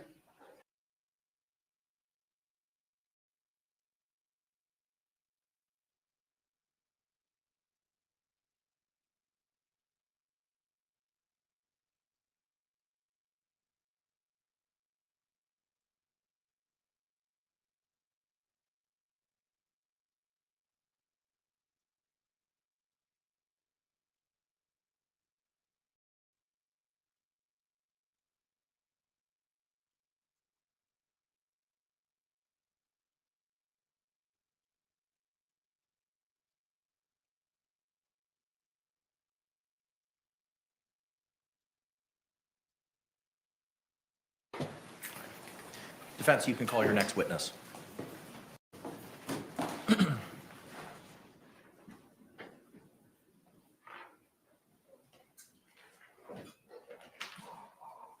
Judge, at this time, the defense calls Deputy Cosper for detective, excuse me.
Do you swear or affirm that the testimony you give shall be the truth, the whole truth, and nothing but the truth, so help you God? Yes. Good morning again. Could you state your full name and date of birth for the record? Or I'm sorry, full name and spell it for us. It's Chelsea Ketzel, Cheltsey. Last name is Koepsell. Thank you. Counselor, you may inquire. Good morning, ma'am. Good morning. In relation to this case, on February the 26th of 2020, did you have the occasion to interview Abraham Marino? Yes, I did. Was that interview recorded, ma'am? Yes, it was. You remember as part of that interview that Mr. Marino tell you that he had contact with Sarah Boone on February the 24th of 2020? Are you asking the night of the incident when police were called out? Yes, the next morning, The day that we were called. that you were called out. Okay. The 24th. So yes, he did have contact with her, but it wasn't in the morning. It was while we were there. While you were there. Yes. What time did you get there? That's probably what's going I got there around 14:20 hours, which would be 2:20 in the afternoon. on. So the afternoon on the 24th. No, it was later.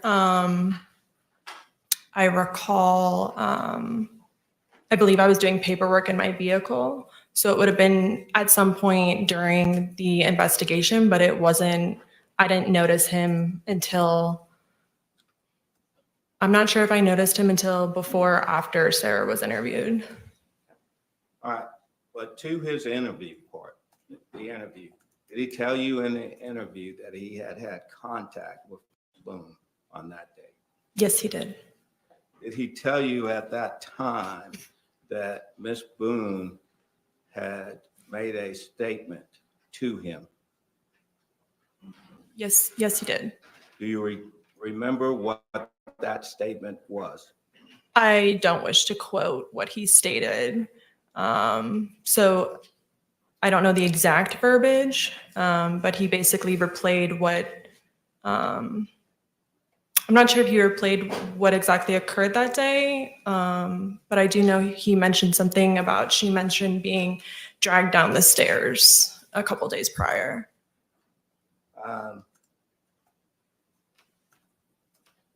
Did he say to you during that interview that Sarah Boone told us that a couple of days ago they had gotten into a fight where he grabbed her by her hair and dragged her down the steps? I would assume that he's reading my report, and that does sound similar to what my report should say. So this statement was given on the 27th of February. I'm sorry, the 26th of February. Would you Yes. agree with that? Yes, I would. Okay. The contact and the statement that Ms. Boone made to Mr. Moreno was on the 24th of February. Is that correct? Repeat the question, I'm sorry. When Mr. Moreno is saying that Ms. Boone came up to him and made this statement that we just talked about, Yes, that was on February the 24th. Is that correct? that is correct. So when she said a couple of days ago, that would have brought it back to February the 22nd. Is that correct? Potentially, yes.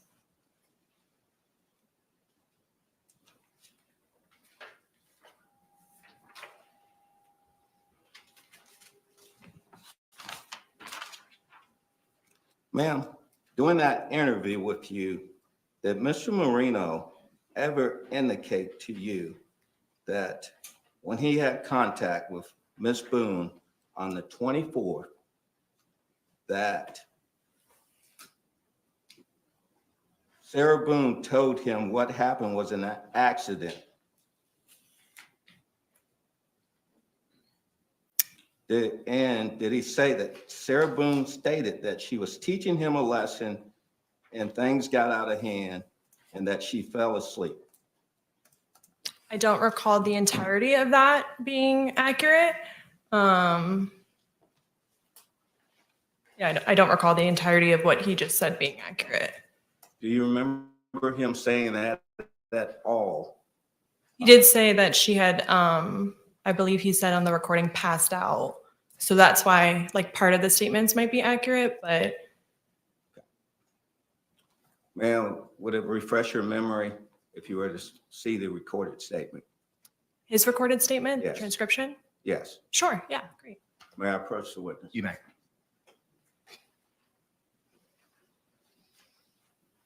Now take your time. Read through that. Okay, When you are ready, just let me know. okay. I don't recall all the statements that you asked or the way you asked it, but Would it help if I repeat it? sure, yeah. Okay. You asked, like, you said multiple statements, Yes, so ma'am. this was a like 11-minute interview. All right. The statement would be that Sarah Boone stated to Mr. Marino that she was teaching him a lesson and things got out of hand and that she fell asleep. And I'm wanting to know. Did you say, okay, I thought I heard you say passed out the first time. I'm not sure if you said passed out or fell asleep. Fell asleep. Fell asleep, okay. And what I'm asking is there any indication that he told you that statement on the date of that interview on the 26th?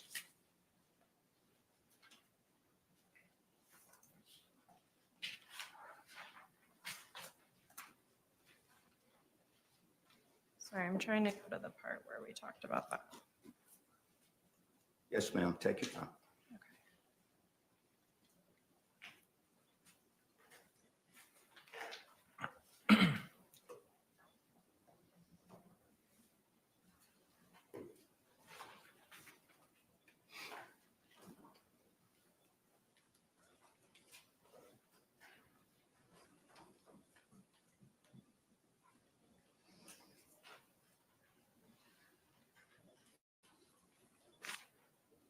Stated there were certain things that I thought was accurate from your statement. He stated, do I just read exactly what it says? Do you need like the number next to it or anything? Yes, I have no problem if you reading what he said. Okay, then she, Approach.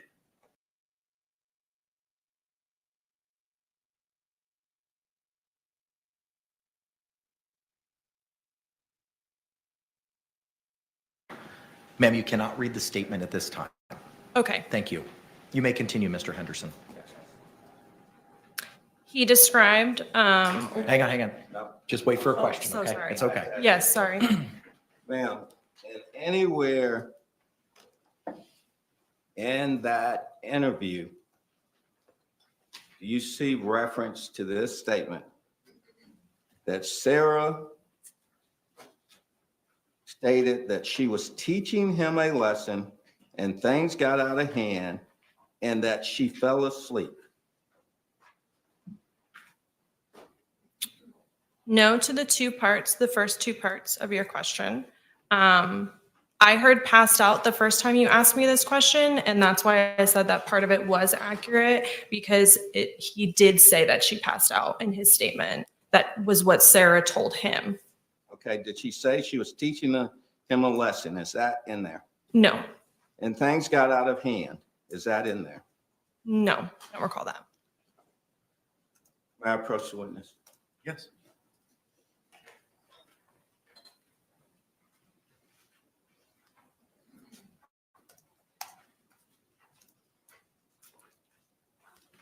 And again, ma'am, this interview was on February the 26th of 2020. Is that correct? Yes, it was. Thank you. I have no further questions. Any cross-examination?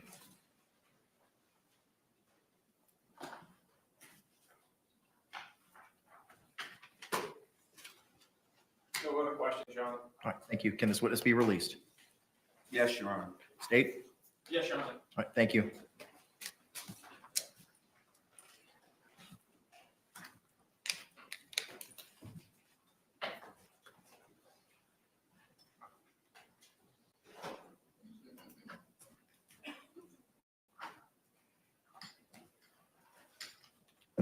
Defense?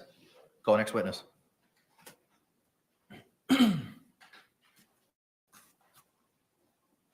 I believe Dr. Brandon is here.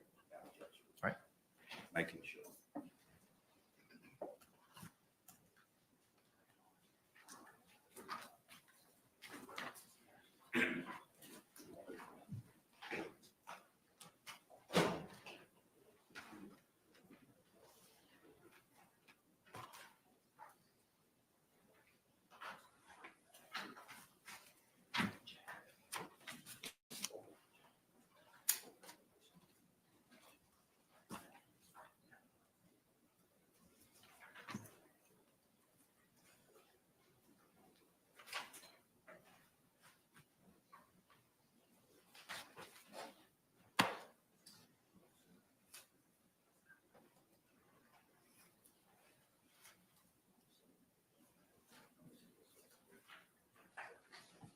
Judge, may we approach?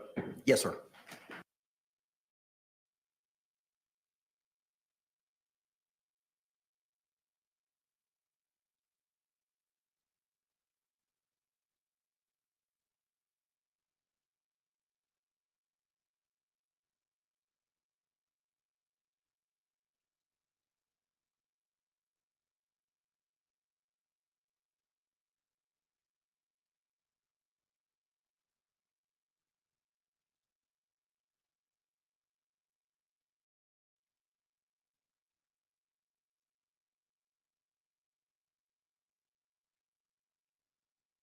All right, y'all, I'm back. Jeez, they just keep getting quiet and quiet and quiet. Like, I was putting dinner on, and I'm like, God damn, I can't even get a solid little 20 minutes because they keep getting quiet. What in the hell? As soon as they're done, we'll bring in our next witness. Thank you for your patience. Jeez Louise, I ain't got no patience. None at all. Jeez. Well, I got dinner on. Okay. Had to run off and be turn into super mom real quick. Get the whole house together. Get dinner on.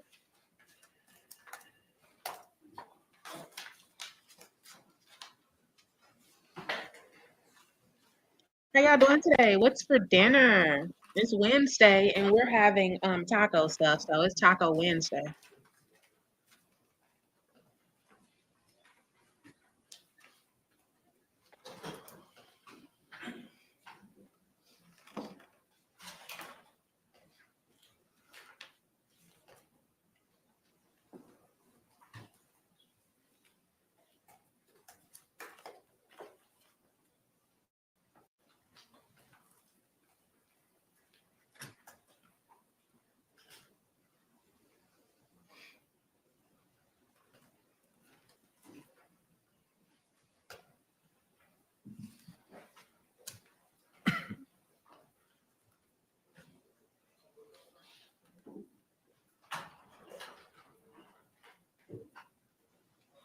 Yeah, you tired too, Sarah? Me too. It's taking too dang on long. Everybody just chilling and All right, chilling this time and the defense chilling. will call Dr. Michael Brandon. All right, very good. Are we calling somebody else yet?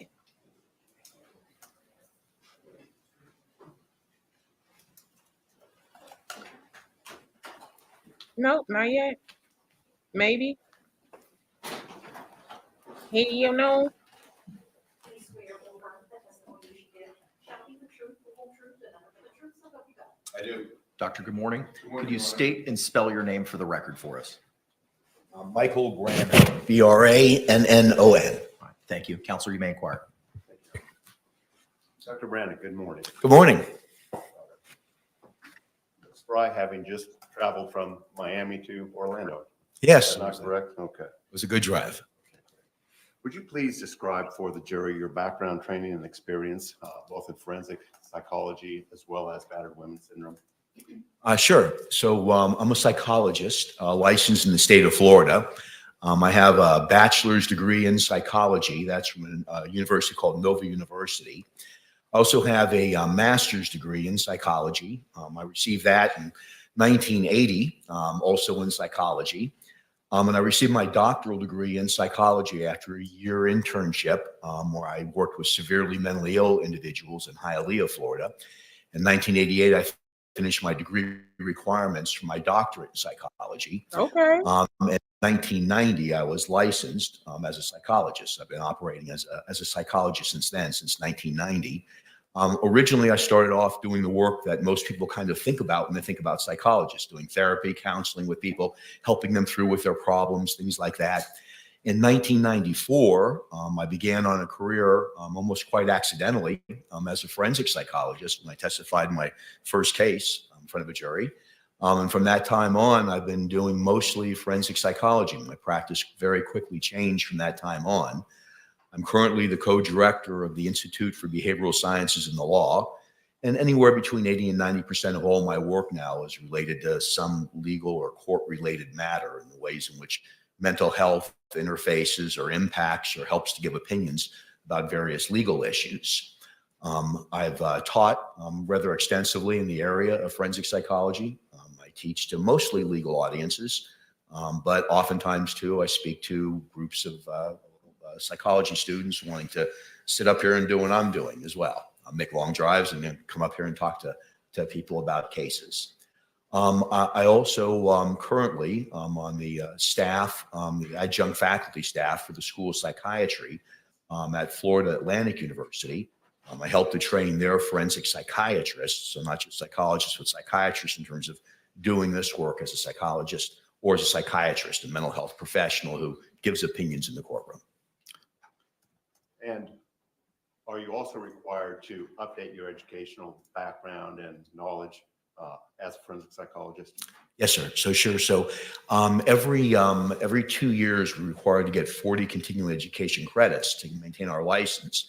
And part of that is we have to, on a regular basis, update our work in domestic violence or battered women's syndrome. So we have to take those courses. We're all required, whether you're a forensic psychologist or not, to take that coursework. So as part of our requirements, we also have to take separate coursework in regards to domestic violence as a general term, or intimate partner violence. But along with that comes discussion as well with battered spouse, or what's oftentimes called battered person syndrome now. And I apologize. I'm kind of bouncing around here, Doctor. I apologize again. For the uninitiated, just exactly what do you mean by forensic psychology? So forensic psychology is a division of psychology. Most people don't think about that as often when they think about psychologists. But forensic psychologists are individuals who have degrees in psychology who are working to help to answer questions that come up in the legal system. It could be in criminal cases like we're here for today, answering various criminal questions, giving opinions about those questions. Or it could be in other settings like family settings, divorce proceedings, or sometimes civil settings like personal injury. Someone's claiming some emotional damage or something has happened to them. So forensic psychology is really the way that we use the science of psychology to help give opinions about various legal matters. Now, what is the DSM or the DSM-5? So the DSM it stands for Diagnostic and Statistical Manual. It's kind of our code book, if you will, to help us to know what the different symptoms are for different mental health disorders, whether it's major depression or schizophrenia or anxiety. So it gives us a code book of here's the criteria you have to meet in order to have that diagnosis. And then we're able to utilize that in terms of either treatment, so even insurance billing, but being able to inform patients too about what condition we think that they're suffering from. It's been updated many times over the years. It started at just DSM, and now it's at the Diagnostic and Statistical Manual 5th edition, text revised. So we've gone through a lot of revisions over the years to try to fine tune in an empirical or scientific way what the elements are, if you will, of various mental health conditions. Now, you've been asked to testify today in regards to battered women's syndrome. Is the battered women's syndrome identified or located within the DSM-5? So it is not. It is not a diagnostic category in the DSM-5 or other coding books as well. There's others besides the DSM. That's just the most popular one. But it's not a formal diagnosis that it is contained within that book, that classification manual that I just told you about. Within your field of forensic psychology, however, is there a subcategory that is located within the DSM-5 that experts would recognize as a DSM diagnosis? Yes, sir. And what is that, sir? So that category would be in the trauma section of the DSM-5 TR. There's a whole category on trauma disorders, and it's most closely related to something that we call post-traumatic stress disorder. That isn't the only trauma disorder, but that's the one that what used to be called battered women's syndrome. Now I refer to it as battered person syndrome, but all of it really is more connected to a trauma disorder like post-traumatic stress disorder. Now, that you testify on criminal matters. Do you also testify? You indicated also on personal injury cases and emotional. Oh, that would be civil, correct? Yes, sir. Okay. In your experience, you've testified as an expert, as a forensic psychologist. You testified for, and today you're testifying for the defense or were called by the defense. Do you also testify for the state of Florida or other states within this country? Yes to both of those. I've testified in other states. I also testify for both prosecution, the state or government, depending if it's federal or if it's a state case, and also for the defense. So I really get appointments and hired by both sides. About how many times have you testified? Wow. At last count, it was about 1,500 times. It's over that, way over that now. That was from a few years ago. I testify in a lot of different kinds of hearings and trials over the course of mostly in Florida, but in other states as well. Now, you're familiar with the fact that there is a special jury instruction that's been recognized by the Florida Supreme Court. Approach.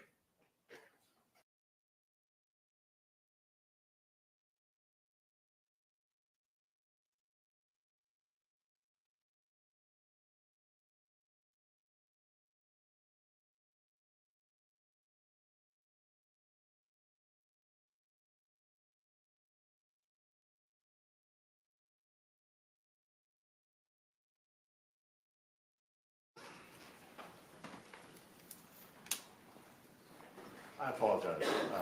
Doctor, you testified as to battered women syndrome, battered person syndrome. Are there other synonyms or similar names for what you're describing, in particular battered spouse syndrome?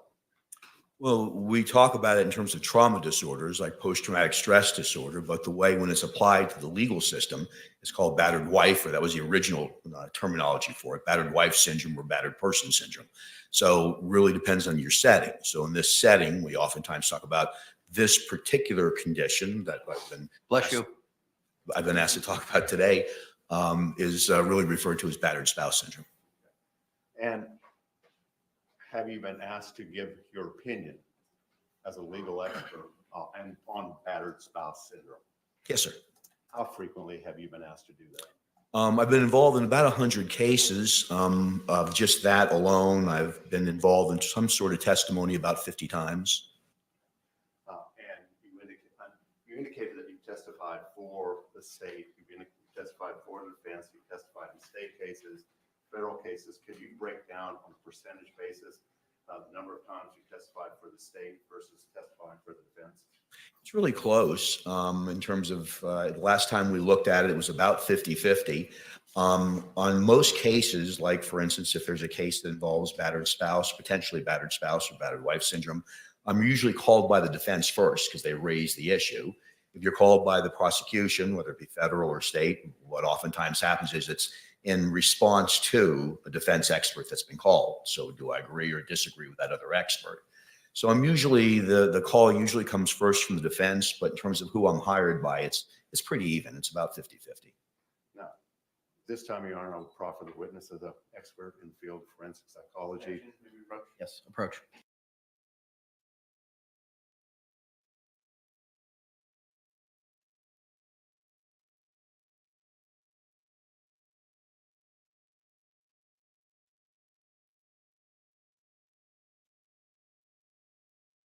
Objection is sustained. Wait.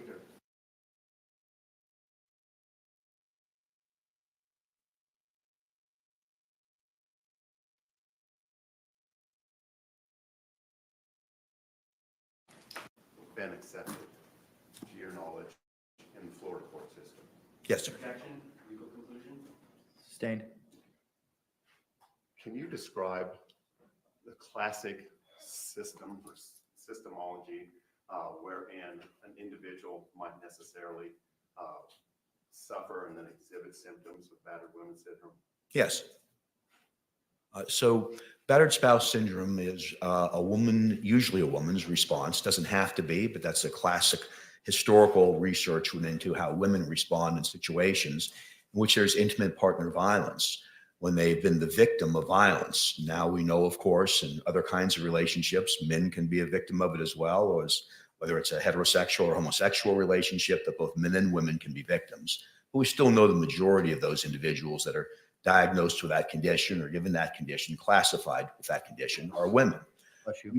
We do know that it's a reaction, a strategy that's developed by the person who's being abused to someone who's abusing them in an intimate partner situation.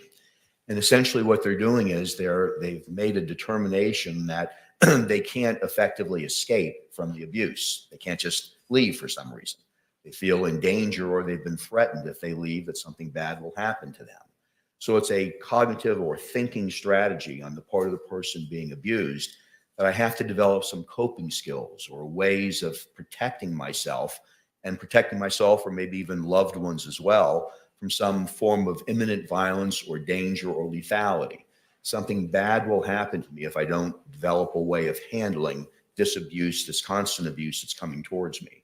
So the battered wife syndrome is really a way of thinking. It's a psychological change that happens with a victim in terms of the way they cope and strategize to stay safe for themselves and other loved ones as well, oftentimes. I'm going to ask a really silly question, if I may, Doctor. I don't know if you've noticed a bruise across the bridge of my nose this morning. I did see that when I came in. Yes, sir. Okay. This weekend, hypothetically, if an individual was digging around in the garbage, the lid fell down and cut his nose, the bridge of his nose wide open, would you as a forensic psychologist anticipate, or a psychologist in general, anticipate that there might be a physical or a psychological reaction or response to that degree of trauma? So I don't know if it would be trauma or not. It could be, depending on the degree of the injury and the pain and things like that. But certainly you'd view that garbage can differently as you approached it. So it changes your psychology or the way that you look at that particular situation or that particular object. So by viewing it differently, you may engage in different behaviors. You may approach it differently. You may have somebody else approach it. You may approach it with both hands up. So it changes your behavior and your thinking about that garbage can. Does that also apply to interpersonal relationships? So it certainly can. No two people always react the same way to every situation. Trauma, one person's trauma is not a trauma to another person. But for people who do develop battered spouse syndrome, they do begin to change the way they view the person who's abusing them and what they have to do in order to maintain either their life or their safety, their physical safety in terms of their behavior and interactions with that person. Now, is there a specific set of criteria that a psychologist, forensic psychologist, would necessarily rely upon in attempting to make a diagnosis or assessment of battered women's syndrome? Yes, sir. And what are those criteria? Well, you'd want to see one, if some type of abuse has occurred. That abuse can be physical, it can be sexual, it can be emotional, or it can just be the threat of abuse or bad things that's going to happen to you. So there has to be something bad that's happened or that's threatened to be happening over a period of time. So abuse has to be present in order for this to be underway.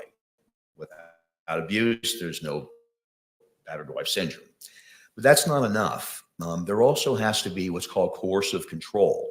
Coercive control is really keeping the person's social interactions, overseen on a regular basis, controlling money, controlling preferences, even TV preferences, sometimes social media, looking at social media that the person is accessing or looking at, who they're talking to on Facebook, who they're texting. So it's a combination of abuse and coercive control that results in a person feeling victimized, but that's still not enough. That person then has to feel like they can't escape from that. They've either been told, if you leave me, you're going to die, or a family member is going to be harmed, your children, your mother, whatever it might be. And as a result of that, they develop strategies to cope with that, acquiescing, pleasing, doing anything they're asked to do, demeaning themselves, allowing themselves to be controlled. All of the things that would fend off, if you will, some abuse or attack or threat to them or someone who surrounds them. So those would be the components that you would need to have, and that dance continues to go on usually repeatedly throughout the course of that relationship. So I think what you're describing is, in a sense, a subjective nature to the syndrome that's being described. It's both objective and subjective. So objective in terms of the facts, like what's really happening. A person's being abused, they're being told certain things, there's control over them. But then a subjective part is the person's interpretation of that, their perception of that. So there's really both going on, and they have to kind of work together in order for this syndrome to be formalized and properly diagnosed. You indicated that there's there sometimes may be some defense mechanisms that are, or strategies that are devised by the battered individual, the abused individual. Yes, sir. In your experience and your training, do controlled substances, alcohol, drugs frequently appear in your analysis or assessment? Yes, and the way they appear is they can appear either from the abuser or the abused or both. What can happen from the abuser standpoint is they may only be abusive, or the abuse may become worse if they abuse substances. From the abused standpoint, it may be self-medication. It may be a way of coping with the anxiety that there's going to be something bad that potentially could happen to them or somebody else. It's kind of a way of dealing with walking on the eggshells. So if I use substances, that can deaden the pain, if you will, for me, or help me to forget about it.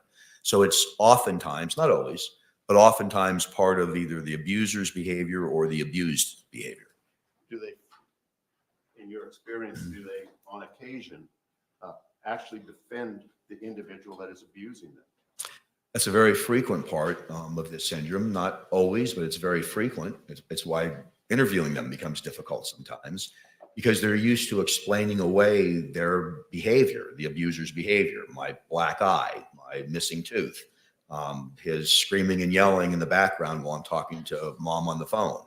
So they're used to making excuses for it. It's part of the coping strategy, trying to explain away this behavior. He's had a bad day. She's, really upset about something else that's going on. She's really never like this at any other time.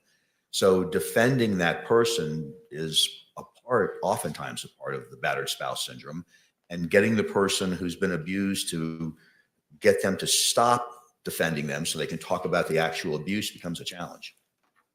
Now, the DSM makes reference on occasion to rule outs, I assume for the diagnosis that's being applied. What is a rule out? A rule out. I'm listening, y'all. I agree with a lot of what he's saying, and then I disagree with some of the things. So I'm just listening, just listening for the most part. Our parlance says that we should consider these things before we look at other diagnoses. So, for instance, if we're going to consider schizophrenia, we should rule out substance abuse first, because oftentimes some drugs can create hallucinations and delusions and psychotic symptoms. So there's always rule out, just like there are for medical conditions. So look for this before you consider this, is really what a rule out is. Are there specific rule outs for battered women syndrome or PTSD? Sure. So there's rule outs for everything, because you're considering a number of different conditions before you make a differential diagnosis, or you pick that's the one that I think best fits this person. So yes, there's rule outs for both of those. For my sake, what is a differential diagnosis? That's how you decide which one. It's whether it's your medical doctor, your psychologist, whoever. It's how they pick the right diagnosis. So you're going through kind of a card catalog in your head, and you're saying, all right, there's symptoms of this, but that's also consistent with symptoms of that. So is it schizophrenia? Is it bipolar disorder? Now I have to ask more questions. It's a decision tree. And that decision tree helps you to inform the person and either make a diagnosis in a legal setting or help to treat them clinically. Now, if the individual, the psychologist who's doing the evaluation, identifies the presence of certain rule outs, what is their response professionally to those rule outs in establishing or assessing the patient? You have to go down a decision tree. And we all kind of do decision trees in our mind every day about what we should do or shouldn't do in certain situations. It happens automatically. It's more structured when you're doing it professionally. So if you have a concern about substances, then you would kind of take that track, and you'd have to ask a lot of questions in that area. So you'd want to know what kind of substances, how often are they using those substances, what kind of effect have those substances had on them before. I just picked one of many possible rule outs there. But every one of them you'd have to explore or ask additional questions, because of course you don't want to come up with a wrong diagnosis, because in a legal setting that leads you to a bad opinion. In a clinical setting, it leads to bad treatment. Now, I want to go back just a second. We talked about the subjective nature of the abused individual's understanding of what's happening. Does this subjective or does the experience that they have suffered result in on occasion they're experiencing or they're anticipating or assuming or imagining a threat that others may not? Yes, sir. Yes.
Objection is sustained.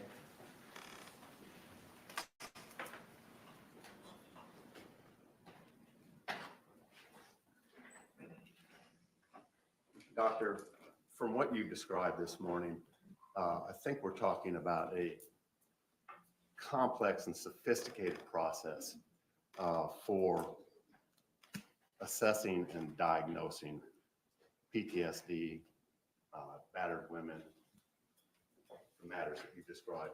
Is that a fair statement? Yes, sir. And in this instance, this particular matter regarding the state versus Sarah Boone, were you approached about the possibility of doing an assessment as to Sarah Boone? Approach.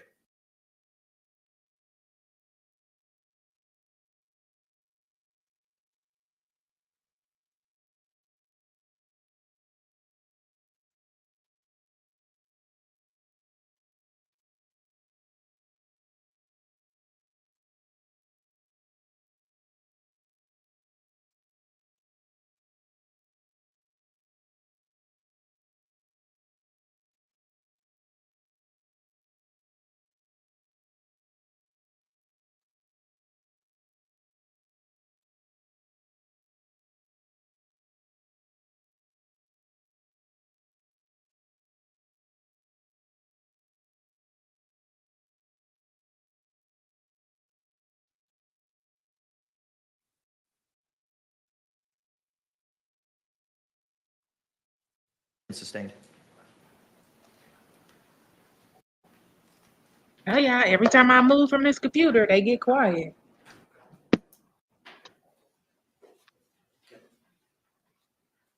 Every time. Long as I'm sitting here, they talking. When I move, they get quiet.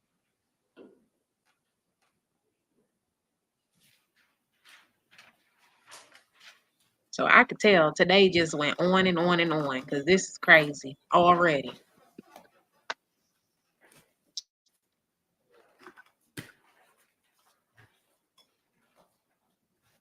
Doctor, when you are retained to do an evaluation in these matters, what is your practice in regards to the assessment proceedings, the assessment efforts? Well, I'd first want to know what type of an assessment that it is, because there's different methods of approach that you'd use to analyze and be able to give an opinion on whatever question's being asked of you. So the very first goal for me as a forensic psychologist is to isolate what the question is. So what are they asking me to do? Because I want to know, A, can I do that? Am I qualified to do that, or should I refer that to somebody else? Or B, is that something I'm going to have enough time to do and enough resources to do? The next thing I would do is start asking questions about specifically what you already have or what can you get to help me answer this question. So right away, I'd start to find out what's available. As forensic psychologists, we're supposed to do comprehensive evaluations of whatever the legal issue or question is, and it's supposed to rely on multiple sources of information. So depending again upon the question, I'm trying to then define early on what are those multiple pieces of information I'm going to need to help to try to give an opinion and an educated opinion about that matter. Have you done an assessment in this particular case? No, sir. Can you tell us very briefly whether that was your decision? Objection, relevance. Okay, that's fine. That's fine. I can move on. Objection sustained. In your experience, doctor, Thank you very much. can battered women syndrome rear its ugly head? For instance, when there are threats to other members of the family, two-legged or four? So yes, that's very common, that it's not just the person. It increases the terror from someone who's doing the abuse to mention other family members that they might also suffer abuse. So whether it's emotional or physical, those type of things are very common. Not always, but it's very common in the course of domestic violence cases or intimate partner violence cases. And that fear that's developed by the abused individual may exist contemporaneously with other issues, alcoholism, schizophrenia, and the like. Is that correct? Yes, sir. They can all be combined together. And certainly that increases if there's other family members that are threatened or live in the same home or close by. That can increase the terror. The purpose of that is to increase control, to make sure the abuser has more control over the person who's being abused.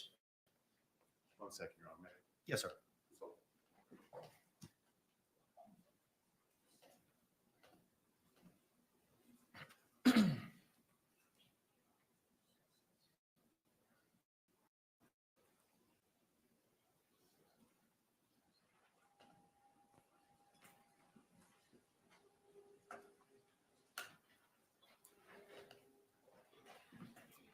In doing an assessment, doctor, do you look at outside materials? Yes, sir, always. And what kind of outside materials do you necessarily review in order to make this assessment? Specifically to battered woman syndrome? Yes, sir. Yes, sir. So specific to this, you'd want to look at a lot of different sources of information because you're trying to, make a diagnosis if there's a trauma-related disorder, but you're also trying to figure out if there's the other elements necessary to make the diagnosis as well, like abuse that's been chronic over a period of time, and that the person feels they can't leave that situation, and if other people have been threatened. So you'd want to know things like not only what the facts are of the particular incident, usually some crime that's been committed, but you'd want to know the history of those behaviors. Has anyone else seen those? Are there people you can talk to? You know, friends, neighbors, bosses, anybody who's seen or heard of this abuse before? Have there been medical visits where the person has actually been damaged and shown up, made some other excuse, they slipped or fell or whatever it might be? You'd want to do psychological testing as a forensic psychologist, because we have very good tests that help us to determine whether someone's suffering from a trauma-based disorder or not. You'd want to know if the person who'd been accused of the crime for this type of evaluation made any statements to the police. If they did, you'd want to hear that statement. Or has there been a 911 call or calls? If that's happened, you'd want to hear that too. So any evidence you could collect, and these are some of those questions I was talking to you about before, you'd want to ask the person who's trying to hire you in the beginning, well, tell me what you have, because you'd want to see whether or not you're going to be able to make this analysis or not. So it's not good enough just to talk to the person, because that's just one form of information. It's almost like being a behavioral detective, if you will, as a forensic psychologist, because we're trying to get as much evidence wrapping around our interview with the person as possible to be able to guide our questions, but inform us and see whether there's what we call convergent validity. It's a fancy way of saying, does everything agree with each other? Does everything connect in a way that it all sort of makes sense? Or are these strange conflicting pieces of evidence that we need to explain away, or it just doesn't fit the criteria? So it's a rather comprehensive and complex evaluation that has to be conducted to come up with this. And the final piece I'd say about it is that because oftentimes the abused person is defending still the person that they've oftentimes committed a crime against, it takes a bit of time to get to where you need to go. With all victims of trauma, whether you're talking about situations where you're doing therapy or you're doing an analysis in this type of setting, a criminal setting, it usually takes some time to break through that and get them to trust you to talk about the trauma, but to stop defending the person and talk about the abuse and how they felt about the abuse. Your goal, if you will, is to be able to see what's happening in that situation through the abused person's eyes. If you look at it through your eyes, often it doesn't seem to make sense. But if you look at it through their eyes, if it meets the criteria for a battered spouse, then you can better understand their world and what they're dealing with. And real briefly, some of the things that you are evaluating when you examine, particularly the individual themselves, you're looking for anxiety and or fear. Yes. Low self-esteem. Yes. Are you looking for depression? Yes. Are you looking for any form of social or interpersonal withdrawal? Withdrawal, especially if it's forced withdrawal, controlled withdrawal, if there's consequences to socializing with my family, my friends, calling them on the phone, texting them. So especially in that context. Stockholm syndrome. Sure, that can be part of it. And what is Stockholm syndrome, real briefly? So it's really adapting to someone who's captive or taking over a person, controlling their life, sort of adapting to that situation. The famous model of that would be many, many decades ago, a woman called Patty Hearst, who was kidnapped. But it's taking on the beliefs and taking on an acceptance, if you will, of a kind of a captive situation. And in these situations with women who have been abused, who meet the criteria for battered spouse syndrome, they oftentimes adapt, defend, and take on in an acquiescent way that this is okay and I'm part of this situation as opposed to opposed to the situation. Will this syndrome exhibit itself in physical attributes? It can, at times, even physical illness at times. Inability to sleep, inability to keep food down, and those type of things. Sure. Yes, sir. Would that individual potentially experience hypervigilance? Well, that's a large part of it, of any trauma-based disorder is hypervigilance. What changes when you've been traumatized, any kind of trauma, not just abuse, but what changes is your perception of danger. So whether it's the lid of the garbage can hitting on your nose, or whether it's someone being abusive towards you, those situations change your perception of danger. So you no longer see that object or that person in the same way. You have a foreboding sense of danger could occur. So other people may not perceive it with that person. He's so nice at work, or he's nice in these other settings, or he's so great on the softball field, but at home he's different. So that person who's being abused, their perception changes. Does that include denial? It could include denial, and oftentimes that's part of the explanation. The defensiveness of that person is the denial of how bad things are that are going on.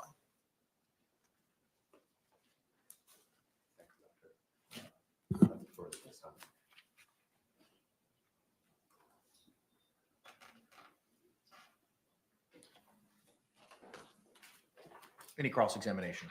Yes, sir. Morning, doctor. Good morning. Nice to see you in person. Good to see you again.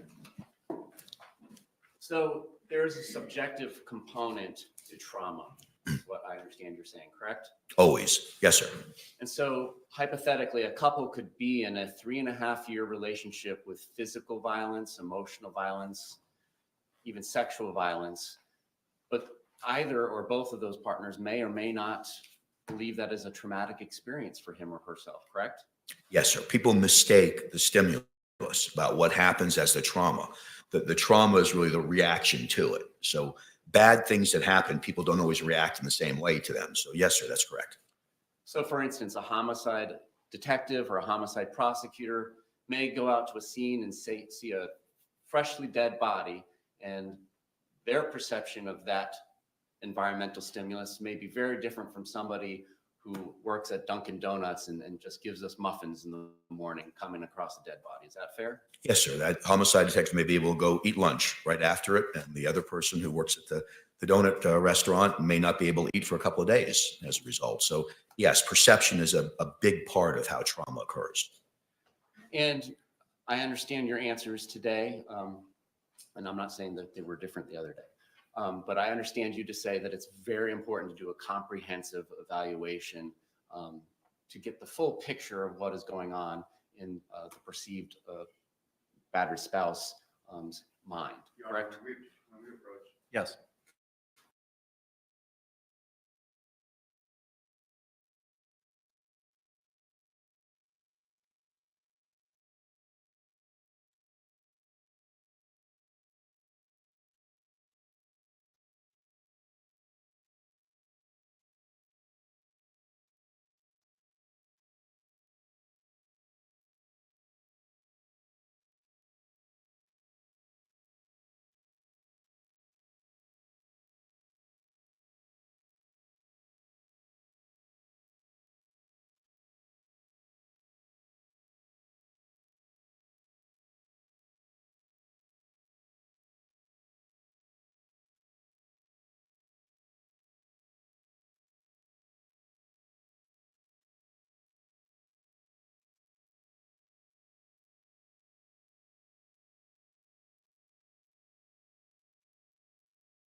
The objection is overruled.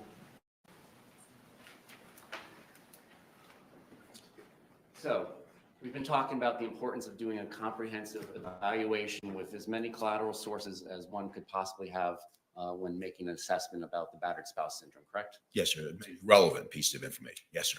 And would you agree that obviously the person who is accused of committing a crime, there are credibility issues that you do need to care for when relying upon that person's history provided about the events leading to that and the past events describing the relationship with the intimate partner? Yes, sir. In every forensic evaluation, that's the case. Is this particularly important if there's a comorbidity with an alcohol abuse disorder? Yes. And can you tell the jury what alcohol abuse disorder means in the DSM-5 TR? Sure. It's the biggest part of it is it's not just the use of alcohol, it's impairment that happens as a result. So it's the excessive use of alcohol, but that could mean something different, just like the excessive use of marijuana might mean. But it's the use of alcohol to the degree that it impairs or infects a person's life. And with that may come a lot of other things like deceitfulness or aggression or unreliability, sleep or somatic problems, difficulties. So, but the important thing to remember there is that it's the use of a substance that impairs or affects a person's life. And if there is alcohol involved in the histories being given about either the event in question or any preceding events, must the evaluator take that into account when evaluating the memories and perceptions of the person giving them that history? Yes. So in introducing that new topic about memory, we know that substances can interfere and impair memory. So as a result of that, you'd want to know what they were using, how close it was. If you're talking about a particular event, like a crime, you'd want to know if there was substance usage, and if so, what the person's memory functioning was, and does that match up with other sources of information about what those events were. Are you familiar with the narcissistic personality disorder? Yes, sir, of course. Is that something recognized in DSM-5 TR? Yes, sir. And can you tell us whether or not a person who is giving a history, whether it's the patient/client or whatnot, has traits, perhaps not a diagnosis, but even just traits of the narcissistic personality disorder? Is that something the evaluator should account for in evaluating the credibility of the history given? Yes. And why is that? Well, because all forms of disorders or conditions or just traits may lead to inaccurate information, either not purposely or purposely. They may be deceptive. So certain personality disorders or traits can lead to deception or inappropriate or inaccurate information. That's why you need more than one source of information. Does what this what this person's saying to me check out with other sources of information? And I don't mean to quiz you on it, but can can you tell us some of the criteria for the narcissistic personality disorder? I can, yes, sir. So it is a grandiose sense of self-worth. It's the consideration of yourself over anybody else. It's kind of operating in your own world. So it's an inflated sense of who you are. It's a misperception of how important you are to other people and your meaning to other people. It's a sense of specialness, that you stand out from other people in terms of special skill or skills, and that other people, if they don't recognize that, they should recognize that. So the biggest heading there is an inflated sense of self-esteem and grandiosity. Are you familiar with an adjustment disorder diagnosis? Yes, sir. And is that in the DSM-5 TR? Yes, sir. Correct. Can you tell us about that? Adjustment disorder is a person's reaction, and it could be emotional, it can be behavioral, or it can be both, to a situation that occurs. You broke up with your boyfriend or girlfriend, so you're upset about that. And so as a result, you're tearful, you're anxious or nervous or worried about what may happen to you as a result of breaking up with them, or you behaviorally may start not going to work, or get into more arguments or fights with your children as a result. So it's a temporary reaction to a stressful situation that occurs in some individuals. And hypothetically, if a person who is giving a history for criteria of diagnosis, let me strike that. If somebody's giving a history and that is being used to come to an evaluation conclusion. So I think basically they're going to end up saying that she can't do the battered woman syndrome. That's what I'm thinking it's going to. They're basically proving that she wasn't going through battered women syndrome. Of battered spouse syndrome. If that person has been diagnosed with adjustment disorder predating the traumatic relationship, is that something the evaluator should take into account? You'd want to know any prior diagnosis, because it may not necessarily be exclusionary, but it could. So adjustment disorder is a temporary reaction. You're upset in a temporary period, and most of them just go away on their own. Whereas something else like a traumatic stress disorder is long-term. It's something that a person's stuck with for a period of time that usually doesn't just go away on its own. So yes, you'd want to know that. For that term I used before, that differential diagnosis, you'd want to know those things to compare and contrast them and hold them up against each other. Now, hypothetically, if somebody says things like, I'm the best thing that has ever happened to you, and I'm the best you'll ever do, are those indications of the narcissistic personality disorder? Well, they could be. You wouldn't want just that alone. You'd want to see if that was happening in other settings. Is it happening on the job, with friends, with family members? Is it showing up on psychological testing? But certainly that would be a red flag. You'd go, I want to pay more attention to that. I want to investigate that further. And is it important when evaluating trauma-based disorders, because they're based on emotional reactions, to do that rule out on alcohol or drug use? Certainly you'd want to do that. It's not usually disguised as a trauma-based disorder. Alcohol and trauma aren't usually rule outs for each other, but it could exacerbate a condition. It could make you diagnose a trauma condition when it's just an adjustment disorder. I say just, I don't mean to minimize it, but it's not as serious as a trauma-based disorder. Is it important to consider whether the abuser and or the abused behave differently in the absence of alcohol or drugs? Yes. And why is that? Well, because you're trying to analyze a psychological condition.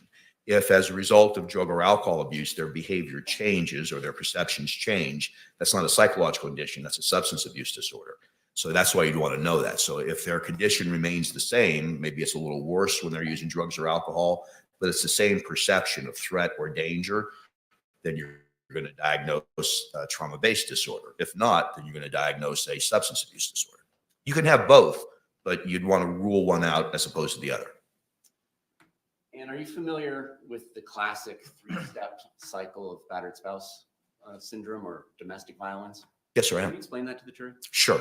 So there's a cycle of violence that was first developed by a woman in the 70s called Lenore Walker, Dr. Lenore Walker. She's a psychologist who's usually credited with developing the whole theory of battered spouse syndrome.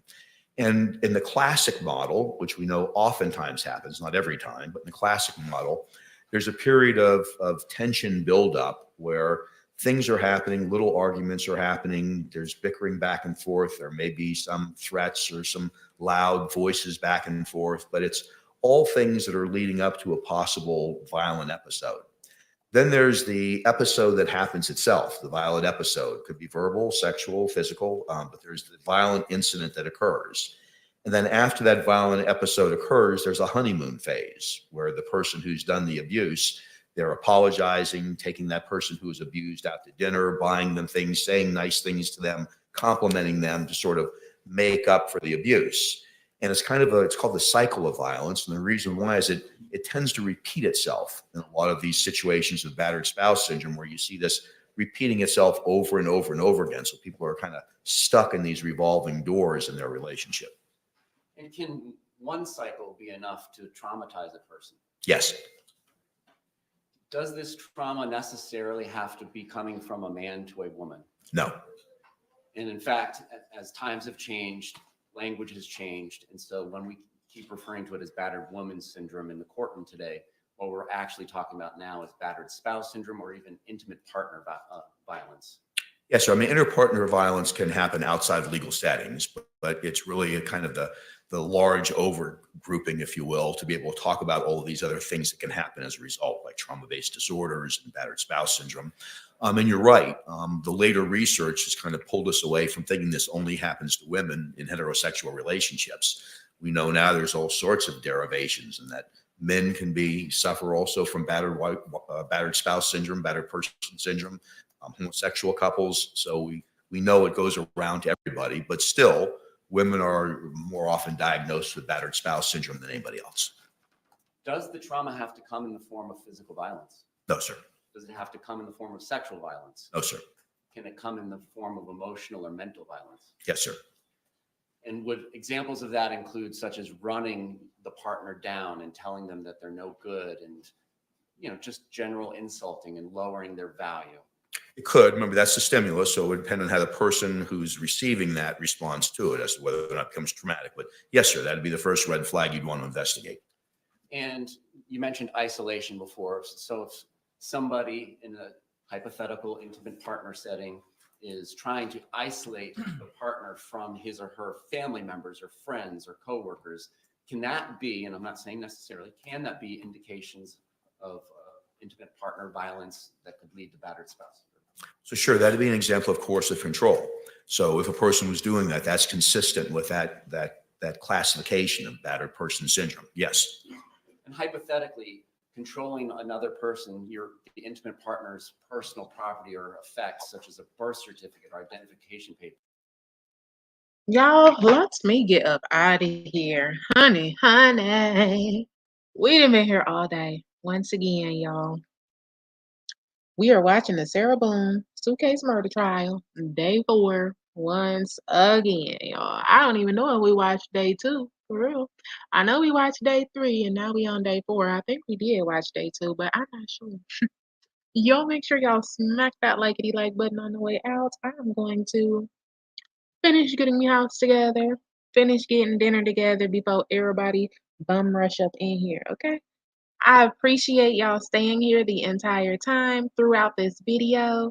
These videos are always protected by fair use. Copyright disclaimer under Section 107. Copyright Act of 1976 allows us to use these videos for fair use. Criticism, commentary, newsworthy, education, religion, whatever you want to do, okay? Y'all hit the like button on the way out. I'll talk to y'all in my next YouTube reaction video. Bye, y'all.